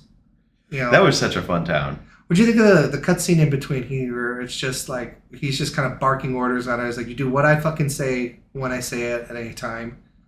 And she's like trying to talk about Tess, and he's like, I don't want to hear that shit. Yeah, so it just felt like the characters being the characters are well established. Yeah. It felt like just kind of the narrative process that this is the kind of exchange that's going to have to happen. It kind of shows more about it. I like the way you said is the characters being the characters, Ellie being open and wanting to talk about it, and Joel being a closed off person. Is like, you don't fucking bring her name up ever, which is how he deals with things, because we haven't heard a certain other name that he's brought up at all. So it's very in line with the character, and I enjoyed it. It's like, it's very much, it shows like this is how he processes things. Yeah. But like, it just felt like, okay, this is the kind of cutscene they're gonna have to put in this slot at this point in the game. And it also felt like, okay, this is the jumping off point for their relationship, where pretty much all these rules are going to be broken. Yeah. And it's going to show character growth when they are broken. Yeah. I wish I didn't consume media this way. That's okay. Analytical of story structure and the it's meta just how elements. your brain is wired. But that doesn't mean just because your brain is wired that way doesn't mean it can't reach you. Sure, but I just would rather have the surprise. Yeah, Is sure. what I'm getting at. I mean, there's ways that you can work on that eventually. You know, just, you know, it's just it's all about just trying to be out of your head and in the game, and just it's like, I'm not going to think about what's going on. Let me just I want to focus on what they're saying. I want to focus on what they're feeling. What, you know, how the actors are working with this. That's another thing that we didn't. How do we skip this part? I meant to bring up motion capture way back when we were talking about Sarah, because that's such a great motion capture moment. So this game was one of the first games to be completely mocapped by actors, by actual actors. What's up? I thought that was L.A. Noire. L.A. Noire came out after this. Did it? Okay. Yes. I was misremembering timelines then. It's okay. And there's a lot more going on in this than L.A. Noire. No offense to L.A. Noire. I think it's a good game too. But there's acting wise, there's a lot more going on. But to bring up the motion capture, another reason why I love the Joel and Sarah scene so much is because I know that I've watched documentaries on The Last of Us by Naughty Dog and PlayStation, and they specifically talk so much about how grueling that scene was to the actors, that how much it took out of Troy Baker, the actor who plays Joel, and the woman who plays Sarah, or the girl who plays Sarah. Ellie's voice? Oh, sorry, Sarah's voice actor. Was she a child? She's not. Ashley Johnson. Okay. Ashley Johnson, and she's so much Ellie. You hear her talking, it's like, that's fucking Ellie's voice. What about for Sarah's? Sarah, I don't remember. I don't really recall. Troy Baker is a white blonde, blue-eyed dude. Doesn't sound anything like how Joel sounds. So it's actually very impressive. And he's tall and lanky. Yeah. He's just completely different. That scene, they talk about just how immortalizing it was for them, just how tough and emotionally draining it was for them. And they talk about like, Neil Druckmann is the creative director and writer of Last of Us. And like Neil comes up to them, he's like, okay, I think we got it. And like they're finally like, oh, we're relieved, we finally did it. And they're shooting other stuff. 2 weeks go by later, he comes back to them, he's like, I want to do it again. And Troy goes, you can't do this to me. I can't do it. We can't do it again. I gave everything I have. And he's like, you did. And then Neil turns and he's like, you didn't. Because right now I have a father who's grieving, but I don't have a father that's completely broken and just lost. And he's like, and I need that. And they did it one more time, and they both pulled everything out, and that was the one they used. Okay, I'm glad that that's the one they used. That's the one they used. Wouldn't that be fucked up? It's like, oh, let's go with the third one, actually. Yeah. But yeah, they hit it on that. They hit it on the very last one. Yeah. Yeah. I'm glad to hear that. Yeah, for sure. But yeah, that scene, were they in a building? Sarah and Joel? What are you talking about? No, never mind. Okay. Yeah, no, I know that was the soldier. Yeah. But going back to where we were, these are the rules. Yeah. Okay. Yes. Where were they? They were out on the road. Okay. Like they had left. They had exited up the subway, and they were kind of like in a foresty. Okay. Yeah, I remember. Yeah. No. I like that Ellie has a gun now. Oh well, we're jumping way ahead, but yeah, Ellie has a gun. That's a big moment. Yeah. And you even break that out. I was like, this feels like a huge moment. Yeah. Yeah. And then yeah, like it just felt like, okay, I can flag this as an important moment in the story, but I don't feel it. You're talking about the gun? No, or are you talking about the rules? Like that's that's kind of what I'm saying. I'd like to be feeling it instead. Well, I hope you do get to a point where you can. And that's what Final Fantasy VII Remake was so special for. And I think that's because, but I think a lot of that is because of nostalgia. You already have such a loving. Yeah. You have so much of that character inside you already. Yeah. So, I'm hoping Last of Us can. Well, Last of Us is not going to reach that. Hold on.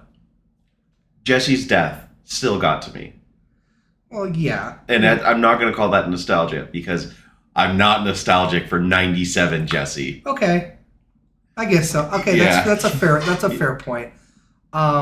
Who's going to be nostalgic for 97 Jesse? Hey, she had a couple lines. Yeah, two. She had two. Yeah, a couple lines. I think Last of Us can easily can achieve that. I just think you need to not be in your head. I think it's more of. I don't think. I'm not. I'm not insulting you. I'm not trying to insult you. So I'm sorry if it comes off as that. No. It's a you. It might be a you problem. Like I'll just say that the moment. That's why I'm hoping now that we're kind of changing up how you're gonna approach certain things. Mm-hmm. You can kind of like, okay, I'm gonna kind of focus on these characters. I'm gonna kind of do. I'm gonna focus on this world, focus on these characters, what they're saying, how they're feeling. Like I'm gonna, you think a lot. You do.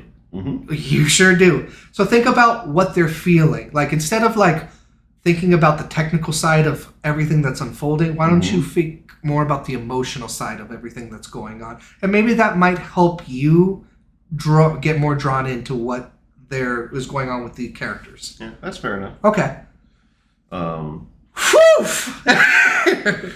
But yeah, so then I liked the let me do the talking with Bill, which immediately she didn't. Well, so let's talk about Bill. What'd you think of Bill? Hold on, because we're getting through the town and all the traps too. Yeah, fun. I like that I noticed the trap. The game pointed out the trap. I love all of Bill's town because it's just so different than the rest of the game. Yeah, it is. Yeah. That was just fun. But just kind of leading up to it, like when I saw that there was that clicker there to ambush me. Yeah. In the shed. Yeah. I felt so good from that. Yeah. I didn't know there was a second clicker though, and I still handled it. You're like, you motherfucker. Yeah. And there was something in that shed. I don't remember what. Firefly dog tag maybe. There was like one resource. Yeah. There's a lot more in normal. Yeah. If you play Yeah. normal, there's a lot more there. It's a little more rewarding, Yeah. but you're playing in hard, and that's fine. Yeah. All the booby traps and the explosives and stuff like that is really Mhm. it's like Jesus Christ. And I like it because Bill's Town is a character of itself. It Yeah. lets you know already the type of person that you are going to associate that you're going to meet. This fool is paranoid, a little bizarre, and alone, I almost wanted to call him. and not trustworthy whatsoever. I almost wanted to call him. I might be misremembering the name, but Tallahassee from. What, Ricky Bobby? No, from that zombie movie with Jesse Eisenberg. Oh, Zombieland. Yeah, I almost wanted to call him Tallahassee from Zombieland. Yeah, kinda. Definitely less goofy. Yeah. Not trustworthy. I said not that he's not trustworthy. He's not trusting. Yeah. He's untrusting of people and of everything and everything. Yeah. Extremely paranoid individual. But I love Bill's Town so much. It's one of my favorite areas in the game. Yeah. What'd you think of Bill? Fun character. Fun character, right? Loved his and Ellie's interactions too. Yeah. And she stole a comic book from him. So that's not all she stole from him. Oh. You didn't catch him? So I might have acknowledged it in the game, but I'm not remembering. You didn't. I was actually surprised, but that's okay. So again, Last of Us, the first game came out in 2013. Mm-hmm. One thing that 2000. Oh, the porno mag. Yes. Yeah. But let me. So one thing that those early 2000 games did not really touch too much on were gay characters, homosexual characters. Mm-hmm. That Bill's gay. Yeah, that Bill is a homosexual. Yeah. That was a really big deal back then. Not so much anymore. We have a lot of that now, Yeah. which is good. Yeah. But that was a really big deal back then. To not only give not only have a homosexual character, but to have a normal Mm-hmm. homosexual character, not like unquestioned. not like Rockstar that pokes fun at that would poke fun at a lot of that stuff, Yeah. where you'd have like a transvestite looking something on the street, and you walk by and they go, "Hey baby, what's going on?" Yeah. He was a normal person Yeah. who happened to be gay. That was a big deal when it came out. I very much agree with that. And they don't glorify it. There's little hints beforehand that you can kind of pick up on. He references his partner, and most people back then just assumed like, oh, his partner, the guy that he was a partner with. And it's not until the porno mag comes out that you kind of really Bill's a homosexual, Bill's gay. So I love that. I love inclusion. I've always loved that, because some people who used to be fans of Last of Us would have you believe that is woke and wrong, but these people exist. So why the fuck wouldn't they be in a video game about people? It just it's what it comes down to. These are all real people, and they exist. So it makes sense to have a large group of different characters, whether they're different race, color, gender, or non-gender, or transgender. It makes sense to have all of them in, because this world has all of them in, because we're all completely different. I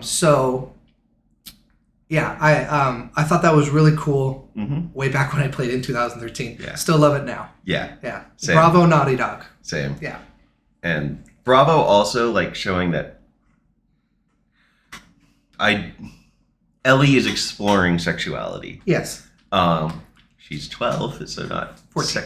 14. Yeah. She's 14, so don't sexualize her. Thank God. Yeah. My God. Yeah. But that didn't stop people from trying. We don't talk about them. Yeah. But just I'll talk about them. nonetheless, Y'all are fucking nasty. having sexuality is a human thing, and Yes. so she's pubescent. Yes. And like that would happen. Yeah. I just love her whole reaction, like just her fucking with Joel. Yeah. Just hold on, I want to see what the big fuss is about. How do you even walk with that thing? Why is it all sticky? I'm just fucking with you. You know, just I love it. I love it. I love it. I love Yeah. it. And her little bantering with Bill is just so much fun, and it's perfect. And it probably makes sense why she steals the magazine, because they had such a fuck you attitude towards each other. Yeah. It makes sense for Ellie to go one last, hey, fuck you. You're not gonna have your jerk off magazine tonight. And yeah, so back to the town though. It fucking dangled me upside down. Yeah, we almost missed that part. Dude, you got to see how much that was discombobulating. Dude, you were like, you were like, these are naughty dogs. How fucking dare you? Yeah. But it's such a fun moment. Yeah. It takes you by surprise, and But just trying to aim like that, it's interesting, right? Yeah. I can't think of really a game that's done that. I was thinking of turning my monitor upside down for that part. It's great. I'm glad you didn't. That would have been weird. I wouldn't have. But yeah, it's really discombobulating. It really freaks you out because you are not used to this. And it's like, it ranches up the tension quick. You have people running at your face, and you are like... You have clickers, which take 2 headshots or 4 regular shots. I do like that at some point you kind of... Because you died a few times there. At some point you went, fuck this, I'm just going to shoot as much as I can at them. And that worked for you. Yeah. I am emptying my clips. I do not care about headshots. I just need you to go down. Yeah. And then the voice message I sent you, you got to hear the like blown out microphone twice. That's right. I imagine when that was coming up, you knew to turn your volume down, this time at least. It didn't. The first one. Honestly, the only thing that's really affected me was that first video, and it was it was the phone call to me, and it wasn't the actual conversation. It was the dialing, ringing. That one hurt. Yeah. That part hurt. Everything else was really. I'd have thought the blown out microphone, they fucking did this that I was doing. I watch a lot of your videos on my TV. Oh, okay. Yeah, so it's not always here. I do listen to them like last night. I listened to them in my AirPods, but it's always on being projected from the TV. Yeah, because people were asleep. Yeah. That was a fun part, but fuck you, Naughty Dog. Indeed, fuck you, indeed. Yeah. And I love you guys so much. Keep making the games you make. Bring back Jak and Daxter. Yeah, that would be cool. Yeah. I mean, they re-released them on the PS4, but like make more Jak and Daxter games. I'd like to see or Jak remaster. and Daxter. Give me something new and finish Last of Us. Yeah. Yeah. Yeah, so it's from there to... Yeah, I calmed down. They made Crash Bandicoot too. Yeah, they did. They did. They've been around a while, and they've made some great... They are such a Sony franchise. Or company. They are. They don't have access to Crash Bandicoot. They do have access to Jak. That is a Sony property. Mm-hmm. But they were not owned by Sony during the Crash Bandicoot. So that actually... Yeah. You know who owns them now is Microsoft. I'm not surprised. Yeah. Rare? Activision. No. Yeah. But... It's Microsoft. Yeah, so after I got let down and then we're running with Bill, the pause that I took that was premature, all right, we're safe. Oh, fuck, we're not safe. And then I died. You've done that a couple times. You've jinxed yourself. And it's funny every single time, dude. Yeah. It really is. It's great. I'm not safe. And then you're aware. You're like, I did that to myself. Yeah. I said that out loud. I shouldn't have done that. Yep. What'd you think of pushing the car? Or finding Bill's. Yeah, I am a little. I guess we can. Yeah. You want to continue to the Bill's safe house. Bill's safe house. Yeah. Well, okay. No. His first safe house in the bar. Okay. Yeah. And then from there, it's getting to his church. armory. Yeah, his church area. The church is an armory as well. Yeah, which I love. I love. It's like such a fucking. That's such a statement. Yeah, seriously. And then I shot the rifle for the first time, I think, and then I had 2 shots left on the rifle for so long. The rifle is great. It will do great damage, but yeah, the ammo is limited. Yeah. You can make your shots count. Yeah. It'll fuck them up. Yeah. But I imagine especially once you get penetrating. Oh yeah. Yeah. Yeah. Yeah, just like going through that graveyard was a whole fuck you scene because it's nothing but clickers. It's hard. Yeah. It's a hard area. Bill's area is tough. Yeah. It's a tough area.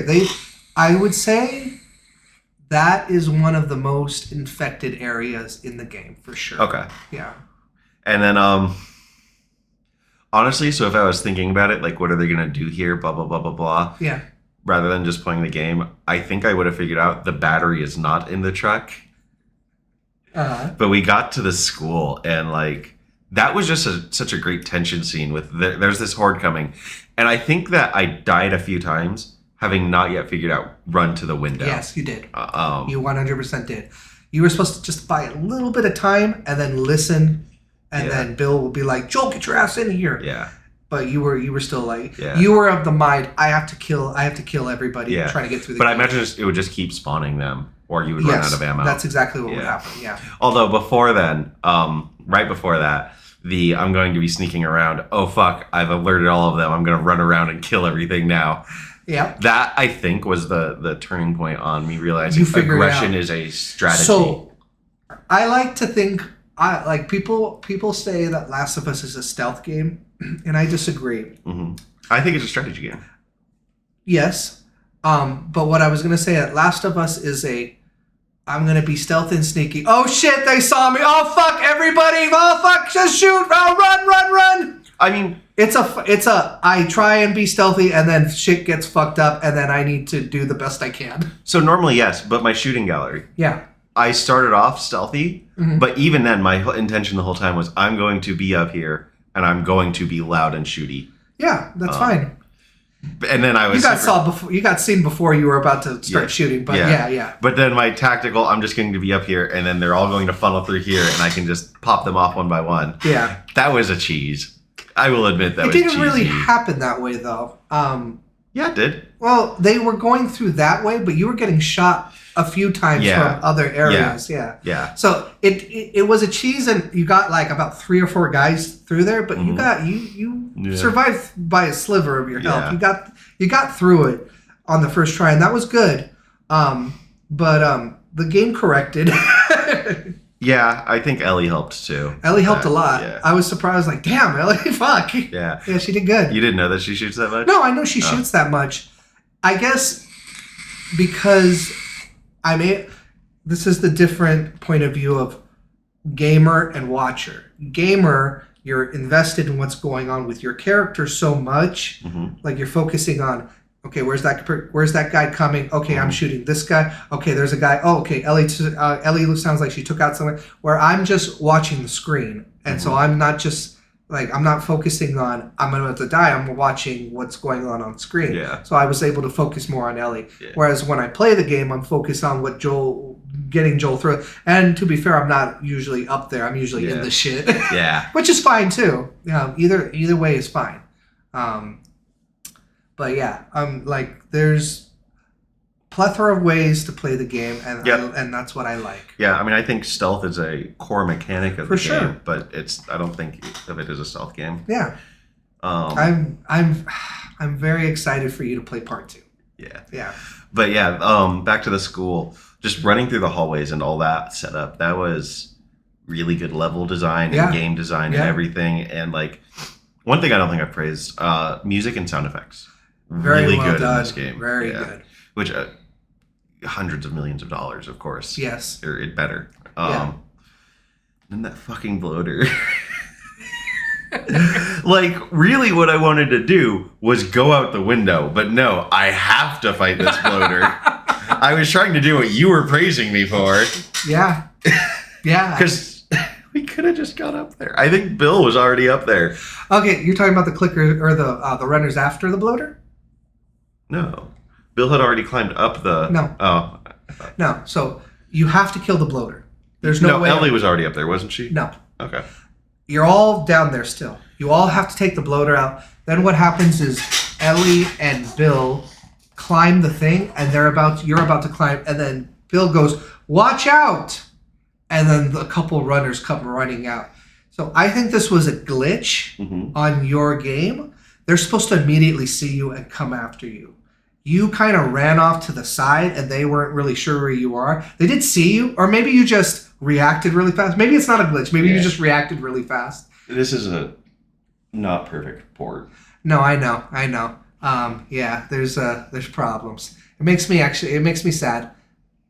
It makes me sad, and then it kind of makes me happy because you're gonna play part 2 on the PlayStation, and it's gonna be a much more premium experience. Unfortunately, Naughty Dog, don't hire the fucking Arkham Knight people again. That was really stupid, especially since PlayStation bought the Nixus specifically for PC ports. So PlayStation, use your PC port developers that you have now, and like Naughty Dog. What? I'm talking to the screen. I know. Well, because I'm going to show this to people. Okay. I'm showing this to people.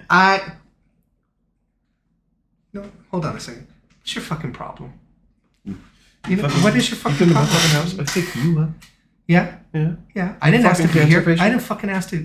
Oh, you want to get into this shit? I don't believe. I never saw cancer. Show me your ball. Wait! Hold on. Do you see this scar? Do you want to know how I got this scar? Do you want to know how I got these scars? Yeah, that's what I was. Yeah. Okay. PlayStation. Use Nixus. They have ported Spider-Man, God of War, and Horizon. They have all been great PC ports. Why would you use your crown jewel? Last of Us, that's your game. That's your Halo. That's your Naughty Dog is your crown jewel. Why are you going to get an outside company who is infamously bad, who has made one of the worst PC AAA ports ever? That was a stupid decision, and you should do better. Which PC port would you say is worse? That Arkham one or Cyberpunk 2077? Cyberpunk. Yeah. Cyberpunk for sure. Actually, are we talking just PC port? PC port. Then Arkham Knight. Okay. Because Cyberpunk doesn't run that bad on PC. It runs awful on PlayStation 4 and Xbox. It was a notoriously bad PC port. It's a bad PC port too, but it's known, like the ridiculousness are the consoles. Okay, I thought it was reverse. No. It runs best stupidly on the current gen, which is PS5 and Xbox Series X. Name. It runs not good on the PC port, and it runs fucking awful on last gen. They had no business being last gen. They were being greedy and shady. Yeah. That's the thing too. Their review copy, when they sent it out for review, they told YouTubers and reviewers and critics you can only show the PC port. You're only reviewing the PC port, and that should have been. And I'm not just mad at Cyberpunk about that. I'm also mad at YouTubers. Yeah. YouTubers and critics who didn't disclose that information. That's a big fucking red flag. But because you guys are getting free chairs and you're getting shit from them, and they wine and dine you guys let that shit slide. That's fucking bullshit. You need to be better. It's dishonest. It's super dishonest and shady.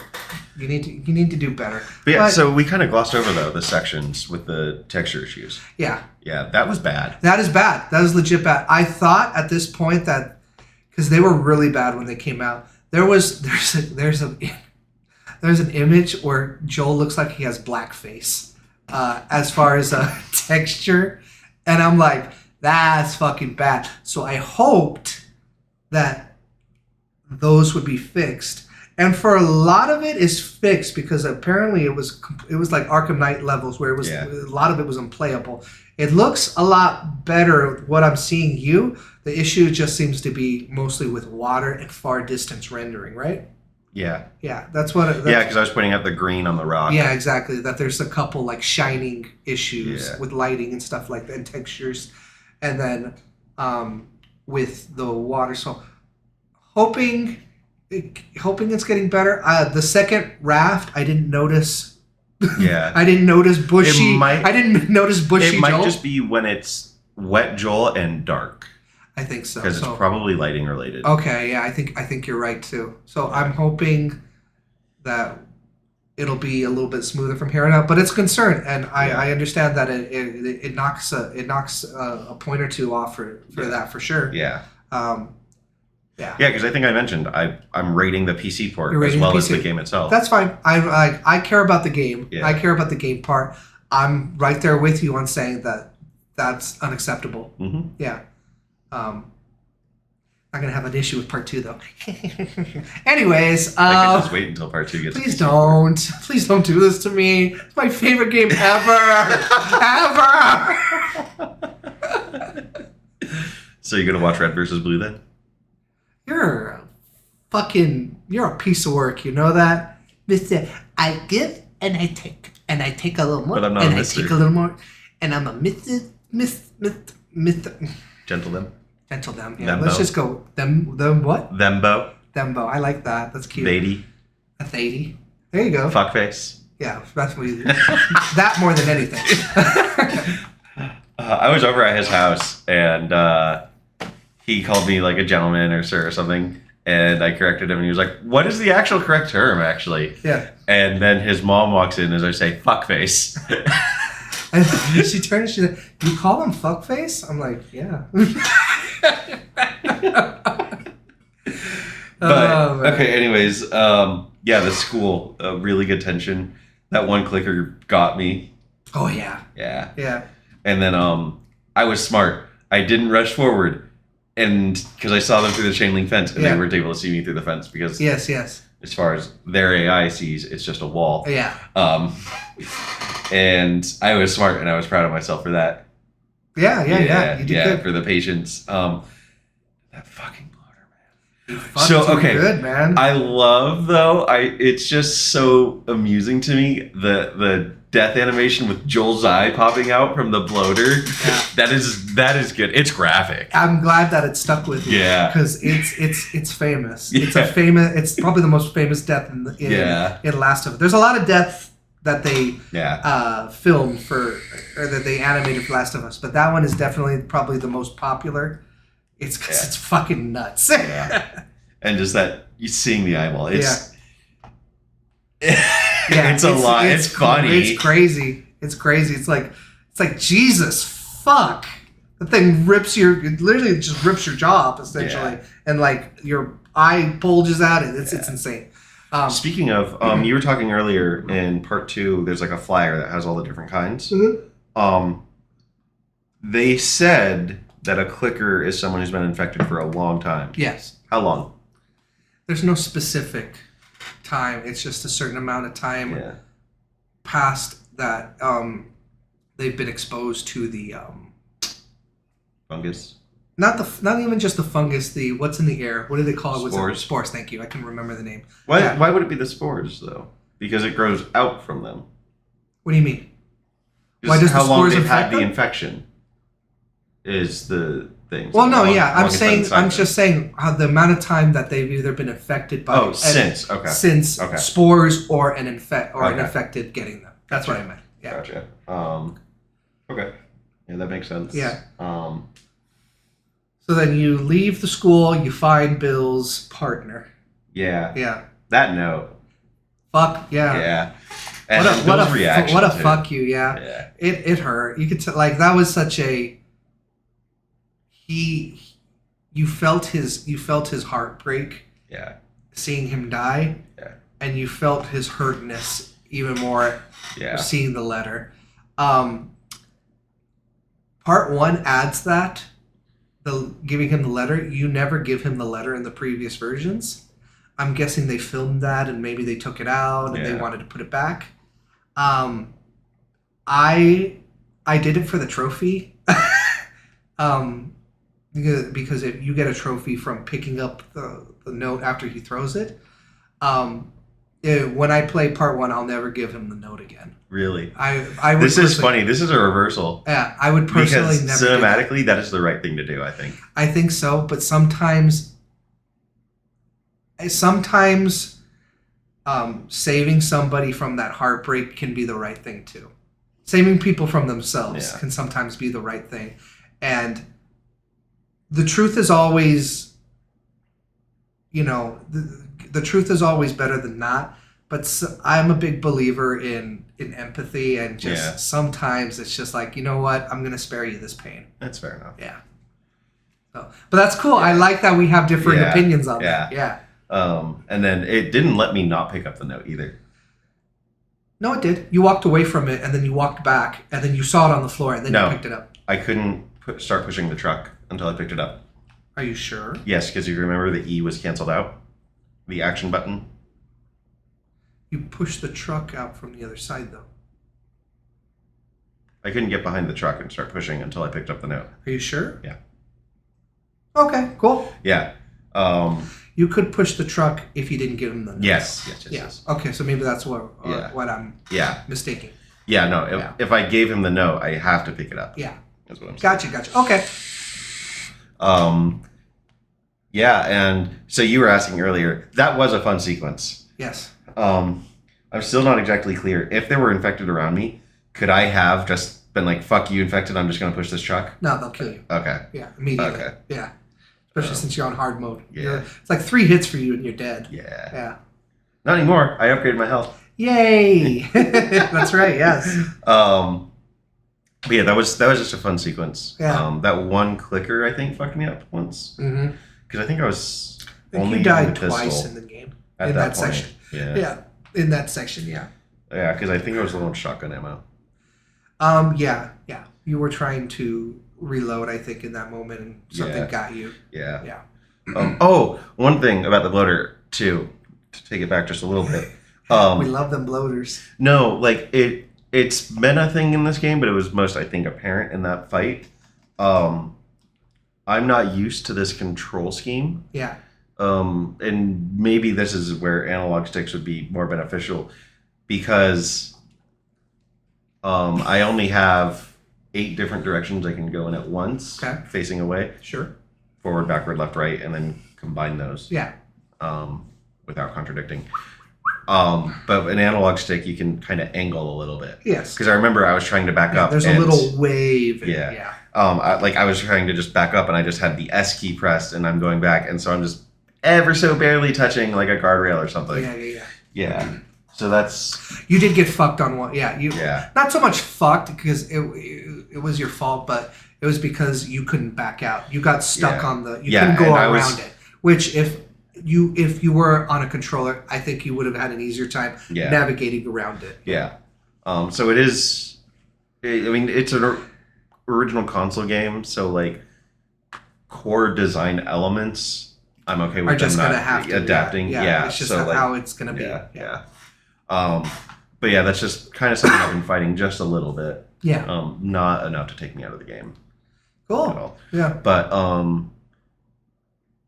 yeah, just the pushing the truck sequence was fun. The saying goodbye to Bill. I don't want to fucking see you again or something like that.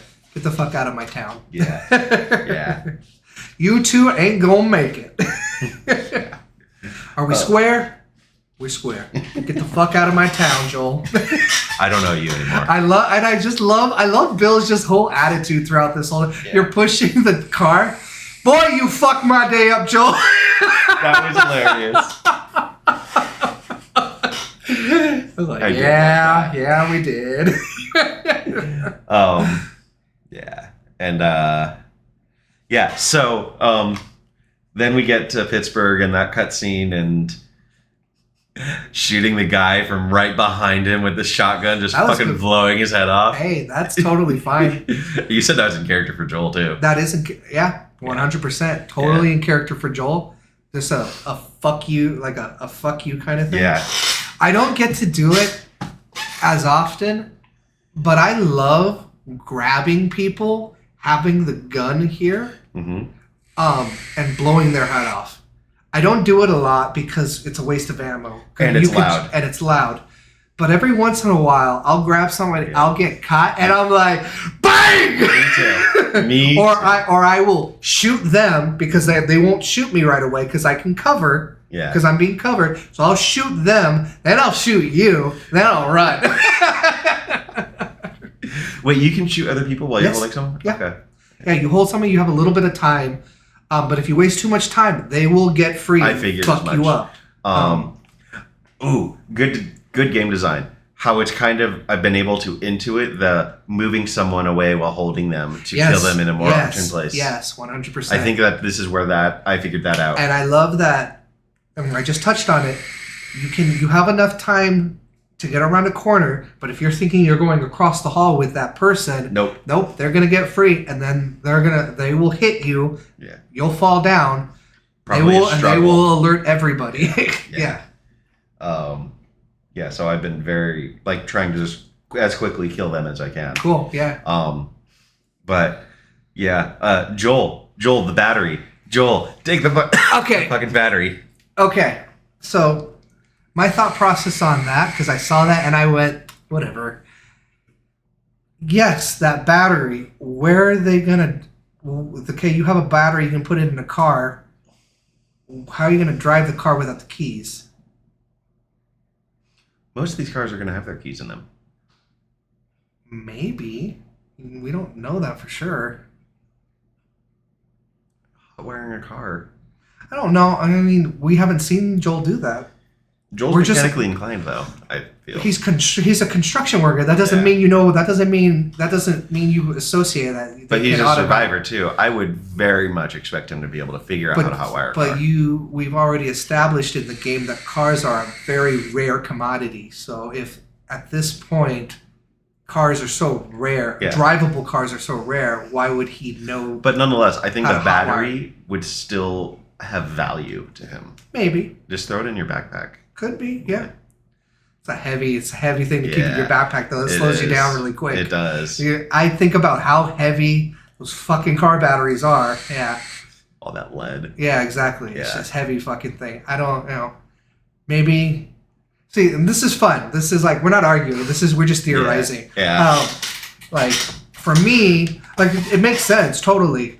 But what if I think what I would do is I would leave it because that would slow me down. And then I know, at the very least, I can always come back for it. Yeah, and then to more like probably Joel's way of thinking, and also to support your point, you just killed a bunch of hunters. Yeah, I need to get the fuck out of here. Yeah. And, carrying a giant. Not even that. Finding the tools to take the battery. That is a good point. Yeah. That is actually a good point. We need to think about that. Yeah. Man, we're I did we're think just so about that. good. We're podcasters. I did think about that, though. I raised that point. Don't listen to them.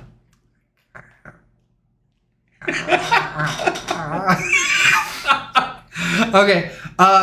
We skipped a little bit before because there's a cutscene. The whole, the cutscene. Joel and Ellie, Bill, Porno Mag. Yeah. Ellie, I'm not even tired. Next scene, knocked out. I love that. You get to Pittsburgh, and this is another famous quote from Joel. The guy walks out injured. Oh, help! Yeah, he's not even hurt. And Ellie, what are you doing? He's like, put your seatbelt on. He's like, we're not going to help him. He ain't even hurt. Yeah. Bam, and just floors it. Just such a amazing. It's just a great line. It just lets you know the type of person Joel is, both good or bad, however you take it. Really, though, I feel like the best choice would have been to just reverse. Could be, yeah. Because, he knew he wasn't hurt. Well, you do see a bunch of people. You do see people kind of pop out as you floor it behind you. So they were surrounded at that point. Yeah. I mean, sure, but it would be just probably the same amount of surrounded as when he gunned it. Maybe so, but at that point, he had only seen the one person. He's like, I can run this person and kind of, I can subvert their subvert them of what they think, kind of thing. Like they think I'm going to pull over, they're going to ambush me from everywhere because that's what I would do. Mm-hmm. So I'm going to take them out and try and get out of here. Yeah. Didn't work out for him. He didn't expect to get hit by a fucking car on fire. That too. Yeah. And then so from there we're going into the quarantine zone, right? Yeah, more or less. Yeah. It was just Oh, goons. there is an important, kind of important. Oh, yeah, Ellie- she looked skinny. Oh no, I'm not even talking about that. You're walking like down the stairs, and Ellie's kind of asks you about like, have you killed people before? And he's like, yes. And he's like, or she's like, how did you know he wasn't hurt? It's like, because I've been on both sides. Yeah. And it's like, God, oh fuck. Yeah. And it's like, so it's like you've been Again, more Joel, Arthur it's- Morgan comparisons. That's, I mean, it's more background of who Joel has become as a. We saw him as father, and now we now associate him with survivor, but also he's been a hunter at some point, Yeah. killing innocent people, more or less, maybe. He's like, have you killed? He's like, you've killed people. He's like, yeah. You killed innocent people. Doesn't say anything. And she's like, I'm gonna take that as a yes. It's like, you take it however you want. It's like, oof. Again, I like Arthur that. Morgan, which, sure, but for that, Arthur Morgan came second. Yeah, Arthur Morgan came very second. I mean, it's like, Last of Us is very much. There's a bug. Yeah. No, it's fine. Last of Us is what's the word? Influenced by earlier games. Mm-hmm. I don't remember when Red Dead came out, but maybe that was probably one of the influences. Red Dead 1. Yeah. Yeah. I know Resident. Then. Yeah, Resident Evil 4 was definitely an influence of it. Mm-hmm. We touch on because Left 4 Dead. they specifically. Then this is a documentary thing. They say that because you have touched on several times. I am so glad that Ellie doesn't attract. And they specifically said we saw Resident Evil 4 and how much people hated that, and we went, we're not doing that. Yeah. No, I figured it was Yes. directly influenced by that. Yes, exactly, 100%. Yeah. But to touch on that, there are many games that have come since Last of Us Part 1 that have that were influenced by that. God of War, Red Dead Redemption 2 is very influenced. The layered character, completely not ripped off, but very much influenced. Very influenced. I wouldn't even say influence. Like, I almost get the vibe that Naughty Dog set the trend. Yes. And so Left 4 Dead went with the trend, not that the Rockstar team went with, we need to get this from Last of Us. I'm not saying they specifically copied, like, they did that, we need to do that. I think, but there is something to be said of sad, broken protagonists that is very much, I won't say Naughty Dog created that character, but they modernized it. Yeah, Kratos, Arthur Morgan, Detroit Become Human. Which there are a lot of games that David have Cage come. is a hack. I like Detroit Become Human, and I like Heavy Rain. I hate the one in the middle. Yeah. David Cage is a piece of shit, though. Yeah. I'll say it. And I'll Detroit put that Become on. Human is an allegory for racism, and David Cage is a hack for saying it's not. Yes, it is. He said it's not? Yeah. Well, that's just good. Some people have their nose so far up their own asses that they don't. And it's such a bad allegory for racism, too. I won't go. Because the robots are qualitatively different from people. Yeah, they were trying to. It wasn't so much. We're about, off. we're totally off. That's a whole other podcast. Yeah. That's another podcast. But just other games. Yeah, other games. definitely. And I mean, it's a good game, so it's a trend-setting game. So of course. Yeah, it is. Yeah, for sure. Hi. So it's But yeah, so I just wanted to bring up that part because I really think that's important for Joel's background. Yeah, it is. Yeah. So then we get to Quarantine Zone. You fight a bunch of people. That was fun. Yeah, it was. I mean, but it's just fight a bunch of people. You get to fight, and then you end up in the basement, which we've mostly talked. Well, I end up in the hotel. End up in the hotel. I skipped the safe. We're going up. There weren't any infected, I think. You skipped the safe down there? What? You skipped the. You didn't end up opening that safe? Correct. Remember, you pointed it out. Right. Yeah. Right. No. I opened that safe. Yeah, I was going to say you did. I skipped the room. Yes. Yeah. Yes. I just got myself confused. Oh, you're fine. You're fine. But yeah, that basement, like, as soon as I saw, too, that this is water, like, one of my first thoughts was, wading through this is going to be loud. You are genuinely nervous in that Yeah. basement area. Yeah. Up before the stalkers. Yeah. There was a plank that dropped Mhm. from the ceiling, and you judder, and you were like, and you bring it up, you're like, okay, that got me. Yeah. Yeah, you were unsettled, Yeah. which I love. I love that it worked. It worked. Yeah. That whole thing. We talked about it earlier. Naughty Dog's sound design Mhm. is excellent, and Yeah. it really showcases And in this scene. It wasn't just the sound design though. It was the environmental Yes. atmosphere. It's like if I feel Dust. like any moment something's gonna Yeah. pop up from the water. Yeah. Yeah. And then after the rats, that was exactly Oh, correct. the rats got you too. You backed up. You were like, I'm ready to shoot these fucking rats. No, so I figured the rats were running from something right Oh, behind got them. it, got So I figured I have to shoot whatever's chasing these Gotcha. rats. I will say I was proud. I saw the stalker beforehand, You if did. you remember. You did. And so I'm not coming to you. You're coming to me, buddy. You let them all. Yeah. Yeah. You kind of shot them in a line, Yeah. and they came one on one. Yeah. And so again, that's strategy and tactics. I gave That's them fine. a single route to me. Yeah. So that way I could only watch that. There might have been a second door to my right, but they wouldn't have gone around. No, I don't think Yeah. so. No, you did good there. Yeah, and so then figuring everything out, and I think I said it in the video too. If I'd seen the generator first, I probably would have been like, "Oh, this is important. I need to turn it on." Yeah. But I hadn't, so that played out well for me. Yeah. Because I cleared the area, and then the second batch spawned. Okay. And God, that Part was great. Nope. Honestly, that's my favorite part of the entire playthrough so far. Is that part because it's genuine. Yeah, It's so genuine. It's not something you thought of. I thought of after the fact. It's kinda wanna fucking. bring it up. It's just a fucking eyes big. Fuck. Oh fuck. Nope. Run. Let's see, OBS.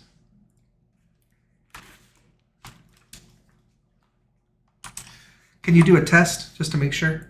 All right. So let's go ahead Here. and see what. I don't know if it's my thing turning off or.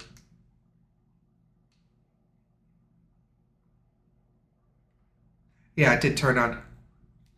I think that's a setting that I'm gonna have to. Oh, sorry. I do like that it turns off, so Can it's you hear it? fill my See battery. what's, No. Pause. Let's pause. Okay, so And we we're fixed back. it, and here we go. So this was the clip. I actually have not watched this either. Oh really? Oh cool, fun.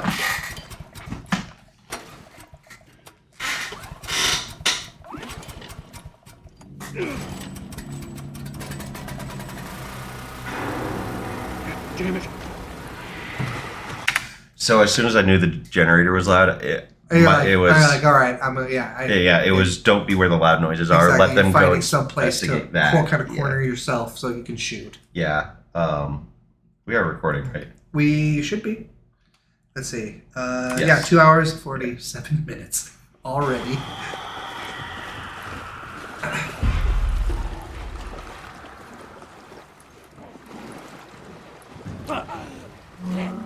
That's a stalker. That's a miss. Oh shit. Oh shit. Nope. It was in my eyes too. I Yeah, saw. you see it. I was like, I'm telling you, dude, the eyes don't lie. They got big. Oh shit. You know what it was? It was the internal. Oh! Also, he was right on me. Yeah, he was immediately there. I still can't believe that he didn't get you there. Yeah, no, me neither. Yeah. Like that he was did one of not the thoughts grab going you. through. I was my head. shocked by that. Yeah.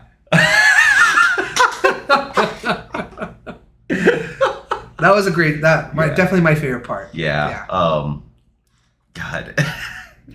That was such a good thing too. And the stalkers, I really like their design. Yeah. They almost look like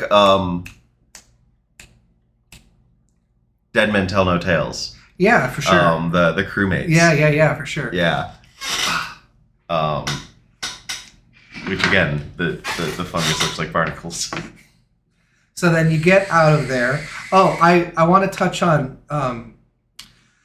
the fungus growing from the walls and shit. You brought that up that was more eerie than a lot of the things that you've seen in the game, and I totally agree. There's something so gross. Yeah. Like walking about it, it's like wet and kind of squishy and just it looks disgusting. So my kind of like I analyzed the meta of it too. Yeah. Is like I think it would have been less jarring if I'd seen that growing on a tree or on a road or something. Right. But it's in this constructed, clearly artificial environment. Yeah. And here it is thriving. Yeah. And like this environment is not supposed to be this way.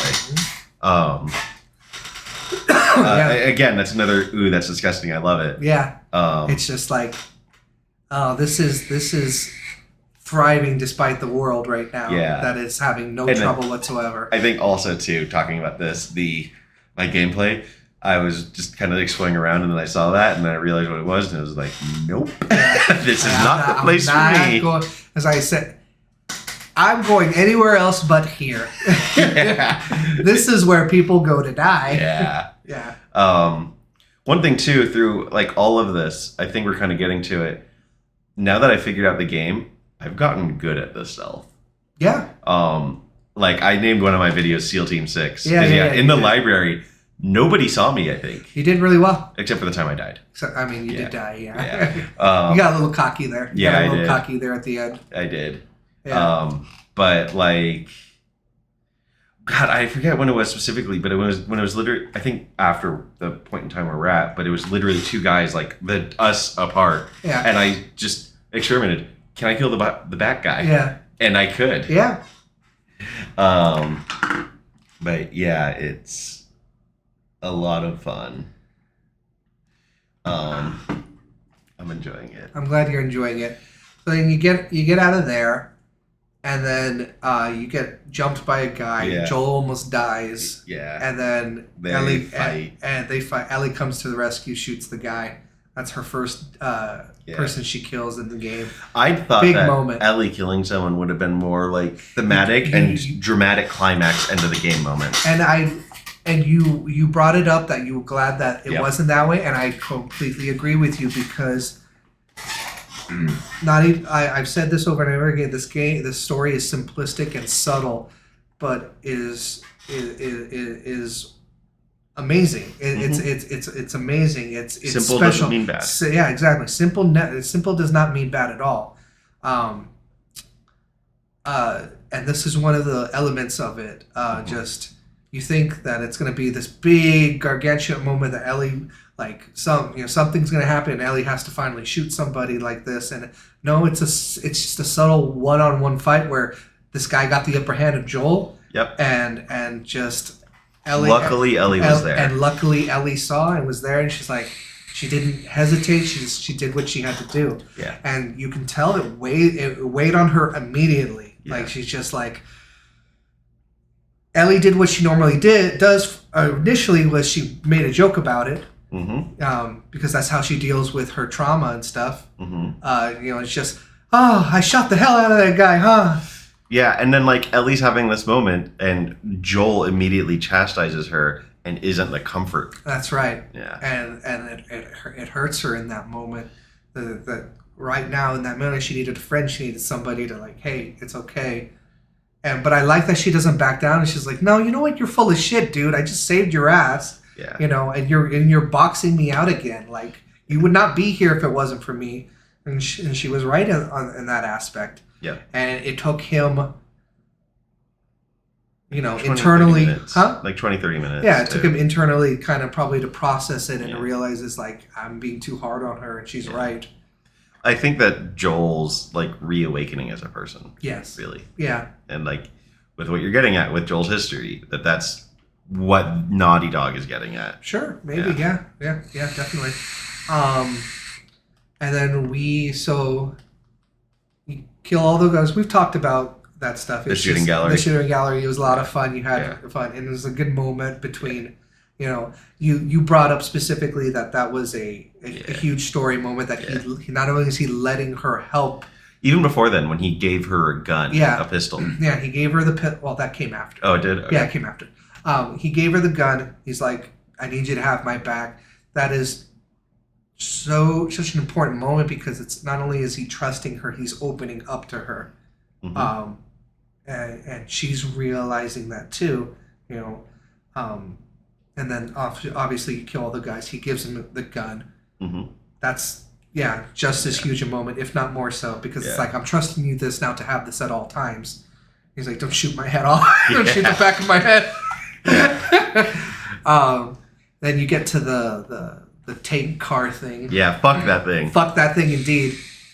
And then I'm still, don't tell me, but I'm still wondering if I'm going to have to actually fight it or if that's going to be my vehicle out of here. Mhm. That's my two theories right now. I wouldn't tell you. Yeah. I mean, we'll probably get to that. We'll probably get to somewhere around there if we are going to play.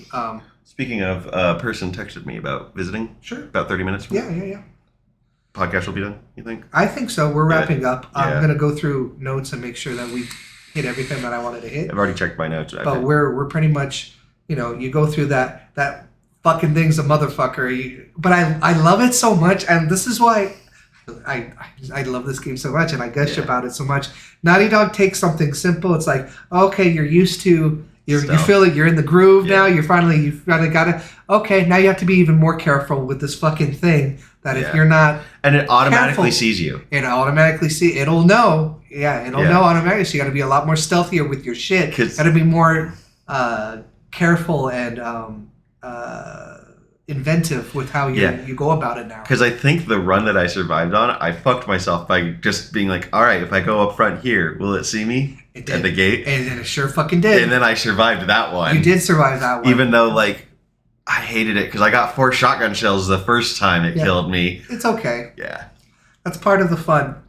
That's why I love Last of Us so much. Yeah. Is a lot of times you just make it by the skin of your teeth. And then, hell, it got me when, well, not, it got to me Yeah. when, like, I was upstairs and, like, on the ledge and it didn't see me. And I was like, well, it's coming. Go back now. Yeah, you freaked out. Yeah. But then it makes sense because it can't. It's not Yeah. leveling up, so Yeah. it makes sense it can't fucking see you. But yeah, at one point you were going through the alleyways and it pulls up and you're like, oh fuck, I didn't think it was gonna get to me again. And you're kind of like, oh. It didn't shoot me that time. It did shoot, but it didn't get to. It didn't hit me. It didn't hit you. Yeah, Yeah. it didn't get to you. It would have if you stood there long enough. Yeah. But, and then you meet Sam and who Henry. was it? Was it Henry? Yeah. It wasn't anybody else. It was Sam and Henry show. Yeah, it wasn't. It wasn't another name you called it the other day. Miles Morales. Okay, hold up. Hold up. Because I just don't remember the character. Miles Morales, Spider-Man, PS4. Miles.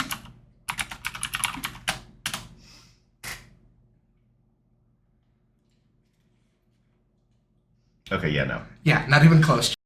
Yeah. Damn it. Time. Yeah, Sorry. you right. Notes. We are at, let's call that 256.50. Yeah, 256.50. Do you like my theme color for I my do. note tab? It's perfect. Yeah, Yeah. purple's my color. All right. So then, and then okay. you've gotten into pretty much no time with them, other than you Yeah. you know that they're They brothers. exist. Yeah, that they exist. Wait, they're brothers? Well, that's what they said. He said, Oh. "I'm Sam. This is my brother Henry." Oh, I didn't notice Or that maybe line. it's the I thought other it was way. dad. No, Yeah. brothers. So one thing I want to get onto, Yes. my Music. Not song. my upgrade choices and leveling choices. Yeah. Okay. Oh, thank you for reminding me. I think we need to make either your window. So okay, hold on. small- I was asking you about where to position that, and you were just thinking camera over the shoulder, and like I corrected you, and you just did not accept the correction, and you thought I was still talking about.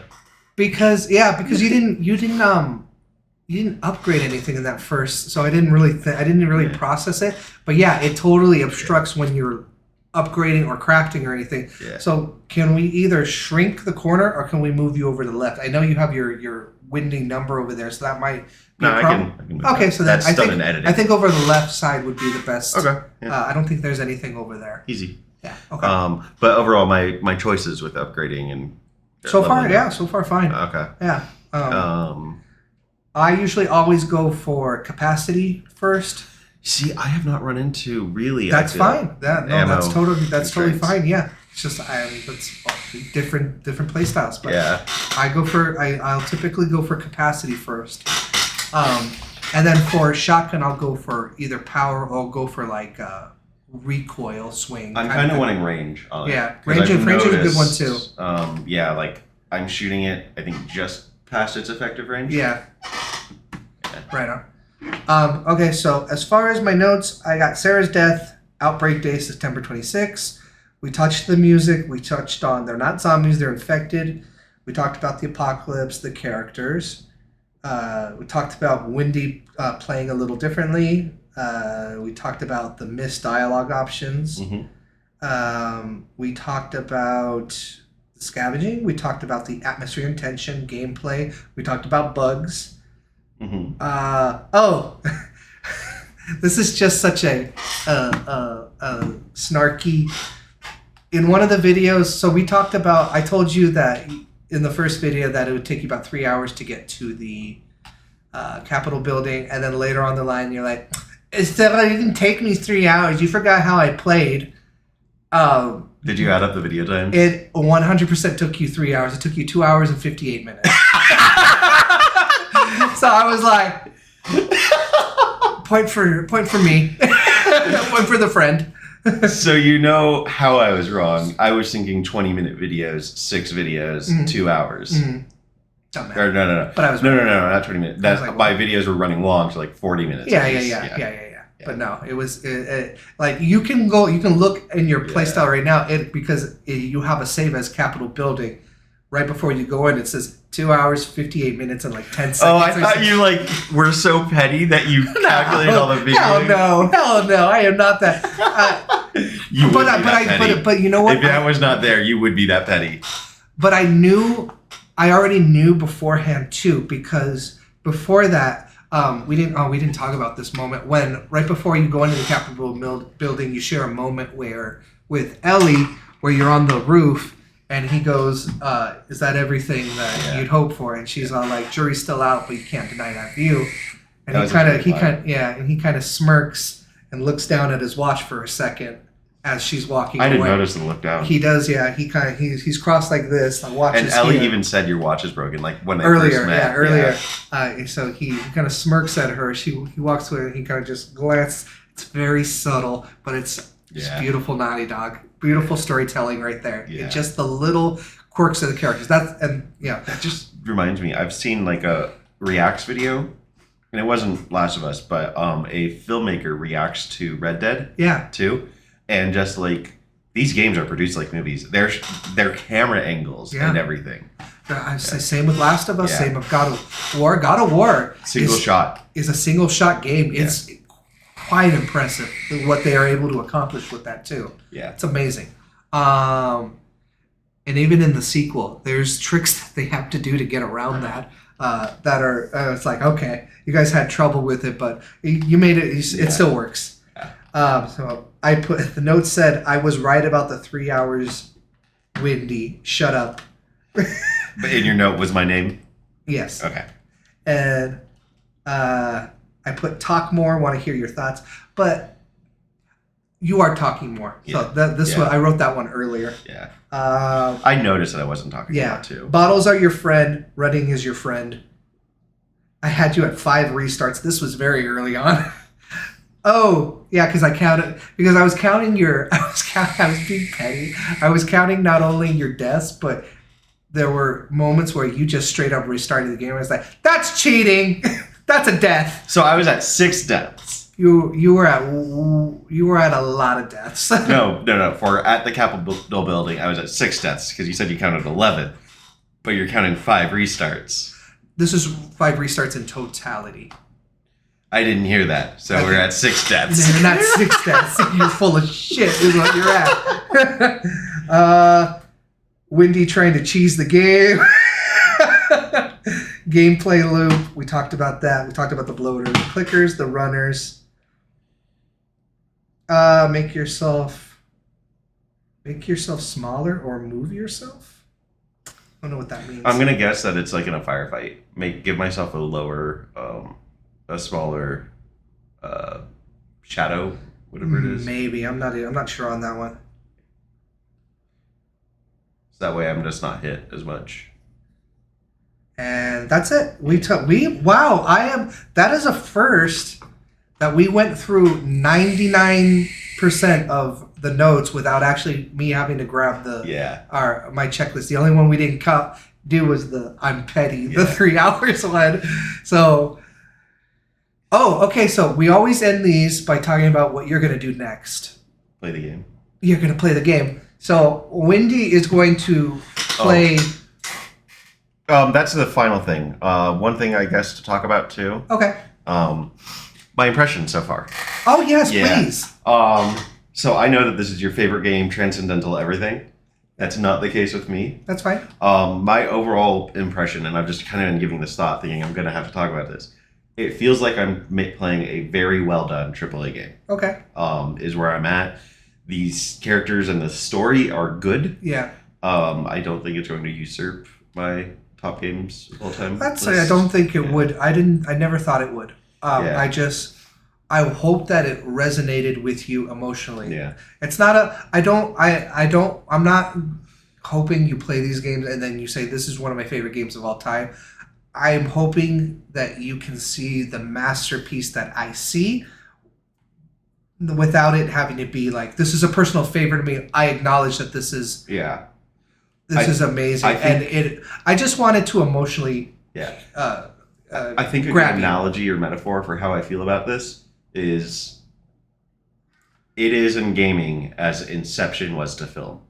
Inception's a very well done movie that I really care about, and I can see these characters' emotions and I can acknowledge that they're there. Yeah. But I'm just not the person who would absorb those emotions, I think. Okay. So I think that that's a really good way to put it. Sure. Okay. Because Inception's a full price for me. Undertale's a better than sex for me. That's fine. Yeah. Okay, that's fine with me. Yeah. Yeah, I paid full price for it. I would call this game. You did not pay full price for it. You paid $60. It's a $70 game. No, I'm Steam. Are you sure? I think I was talking to you about it. No, I think it was a $10 It's a PlayStation off. Studio game. Yeah, it was $10 off. It's a $70 game. Okay, but still, I paid $60. Well, I'm not going to pay $70 for a game. It's fine. $60 is my full price game. Sure. Yeah. Are you getting, despite the port issues, do you feel you're getting your money's worth? Yes. Okay, that's good. Again, what I'm hoping for is not for this to become one of your favorite games, because it's not a sorry. You're good. I used to be so good at that too. Yeah, it's the first time. You're out of practice. Yeah, exactly. 3 hours, 6 minutes, and 30 seconds. Yeah.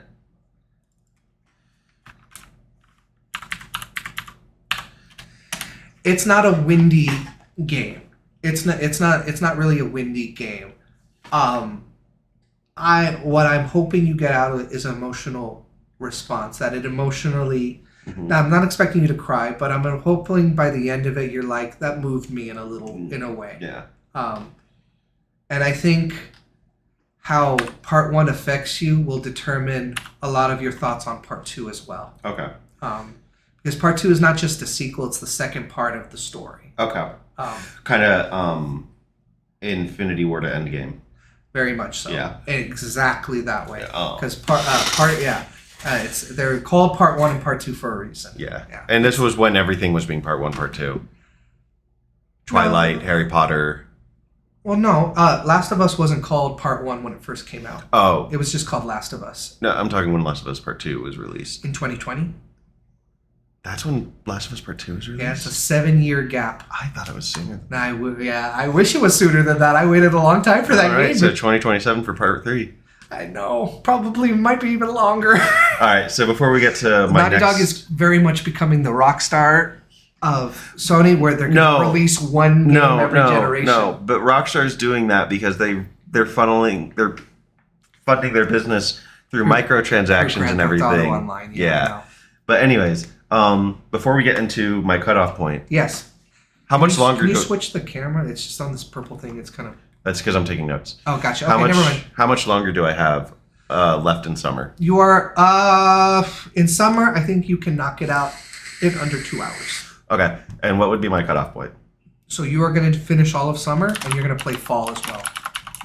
Now that seems like a lot, but summer Yeah, you is said it's the strongest. dramatically the longest season out of the game.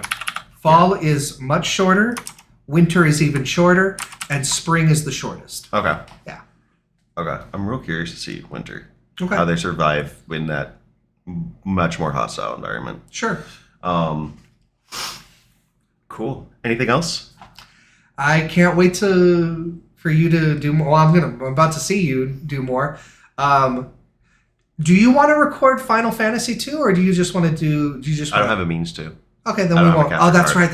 That's right. Then never mind. Yeah. Well, we can talk. We can talk about that in another podcast too. Yep. He's gonna play the Final Yeah. Fantasy. They're gonna play the Final Fantasy 16 demo. I've completed the game, and I think it's a masterpiece, with a few caveats.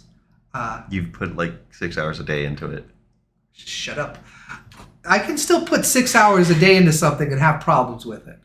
No. I'm just talking about how you beat it and how you love it. I love it very much, and we will do a review on that. That'll be fun. Once I play it. Yeah, sometime next year. That'll be when the PC port comes out, sometime next year. Well, a year after that for when the PC port gets fixed. No, the Square I know. Enix wasn't that. Yeah, no, the they're PC good. port for 7 I'm wasn't just that bad. kind of joking about the general Yeah. landscape. Yeah. But cool. Well, yeah, honestly, my God, what a year what a couple of years it's been for shitty PC ports. Fucking Cyberpunk, Arkham Jedi Knight. Survivor, Arkham Knight, Last of Us, what else? There's something Remake else. didn't have a bad one. Remake did not have a bad one. There was a couple hiccups Yeah. that you had. But I mean, I can understand that because Right. in the console versus PC debate, I will grant There was one really bad thing with the was an intermission. It was intermission. It was that cutscene Yeah, that was but, okay. completely broken. So what I will grant though is that with consoles, at the very least, much like Apple, you are being developed for specific hardware, whereas Yeah. PCs have to be generalized, for everything, yeah. and they have to. It's program for harder to do. OpenGL. And it's harder to do, and there's more money in consoles Yeah. than PCs. That's why developers focus their efforts on that. But it still sucks because there is a vast, large, very passionate PC fan bases Yeah. who live in their mom's basement, and they deserve to have love as well in their tiny little black hearts. Oh, that was one last discussion topic I wanted to bring up. Yeah. So I did go through my hardware list. I want you to know GeForce RTX Super, Okay. GeForce RTX 2070 Super Okay. is my graphics card. Mhm. What that was released in 2018. I installed it in my computer So in about 5 2020. years, okay. Yeah. So look at with the graphical issues I've been having and the stuttering. Yeah. I am trying to play this on something from the PS4 generation. Okay, makes sense. But one other idea that I had. So I have PC plans. I kind of told you I want to rack mount my PC. What I'm going to end up doing with this hardware Yeah. is I'm going to be putting it in a special case that just sits flat Yeah. as opposed to tall like this. And I'm going to have it in here, and that'll be my Netflix and VR box. Cool. Because I know my hardware can run VR. Cool. I'm going to be swapping the motherboard when I do that and also building a whole new PC. Do you want to film a build video together? Sure. Yeah. I'll film anything with you. Yeah. But just like, at the very least, like, I don't want to convert you to PC Master Race, but it's like, not just, gonna it's not gonna yeah, happen. but just like, I find PC building to be entertaining, and I think that'd be a fun thing to do together. I'll happily do it with you. I'll never become a PC basement race. It is so expensive. I talk a lot of shit, but they know very well that I'm totally. I Yeah. don't give a fuck where you game. Yeah, no, you're a shit talker. Yeah, in I just like general. talking shit. PlayStation just makes the games that I love playing. And PlayStation games are on PlayStation. Yeah. And that's just where I'm gonna until they stop doing that, I'm going to be with PlayStation. Yep. No. One last thing for part 2, since we are playing that on a PlayStation, you're going to have to get a capture card. I'm planning on getting one. Anyways. Okay, I just wanted to make sure if that's. I was nervous that might have been a deal breaker. No. Okay, cool. All right, then that's it. Let's get to what do you want to do first? You want to do Final Fantasy or you want to do Last of Us? Let's end the podcast. No. We're here forever. All right, the Struggle Bus has arrived at its destination now. Thank you for watching. Hyrule Warriors! Best game! Because we can't end the podcast without bringing it up. Hyrule Warriors. Excelsior. I barely touched Tears of the Kingdom, by the way. That's It's a good game. Because it sucks. I'm just kidding. No, it's actually... I will play. Literally, legit though, that Switch I have is the first OLED thing I've ever owned. That's so sad. Well, And S20. You bought it for it, and you S20. haven't touched it. Hold on, S20, would this be OLED? Yeah. Okay. Second OLED thing I've ever owned. Yeah. But yeah, thanks for watching. The Struggle Bus has pulled in. Bye-bye! Bye!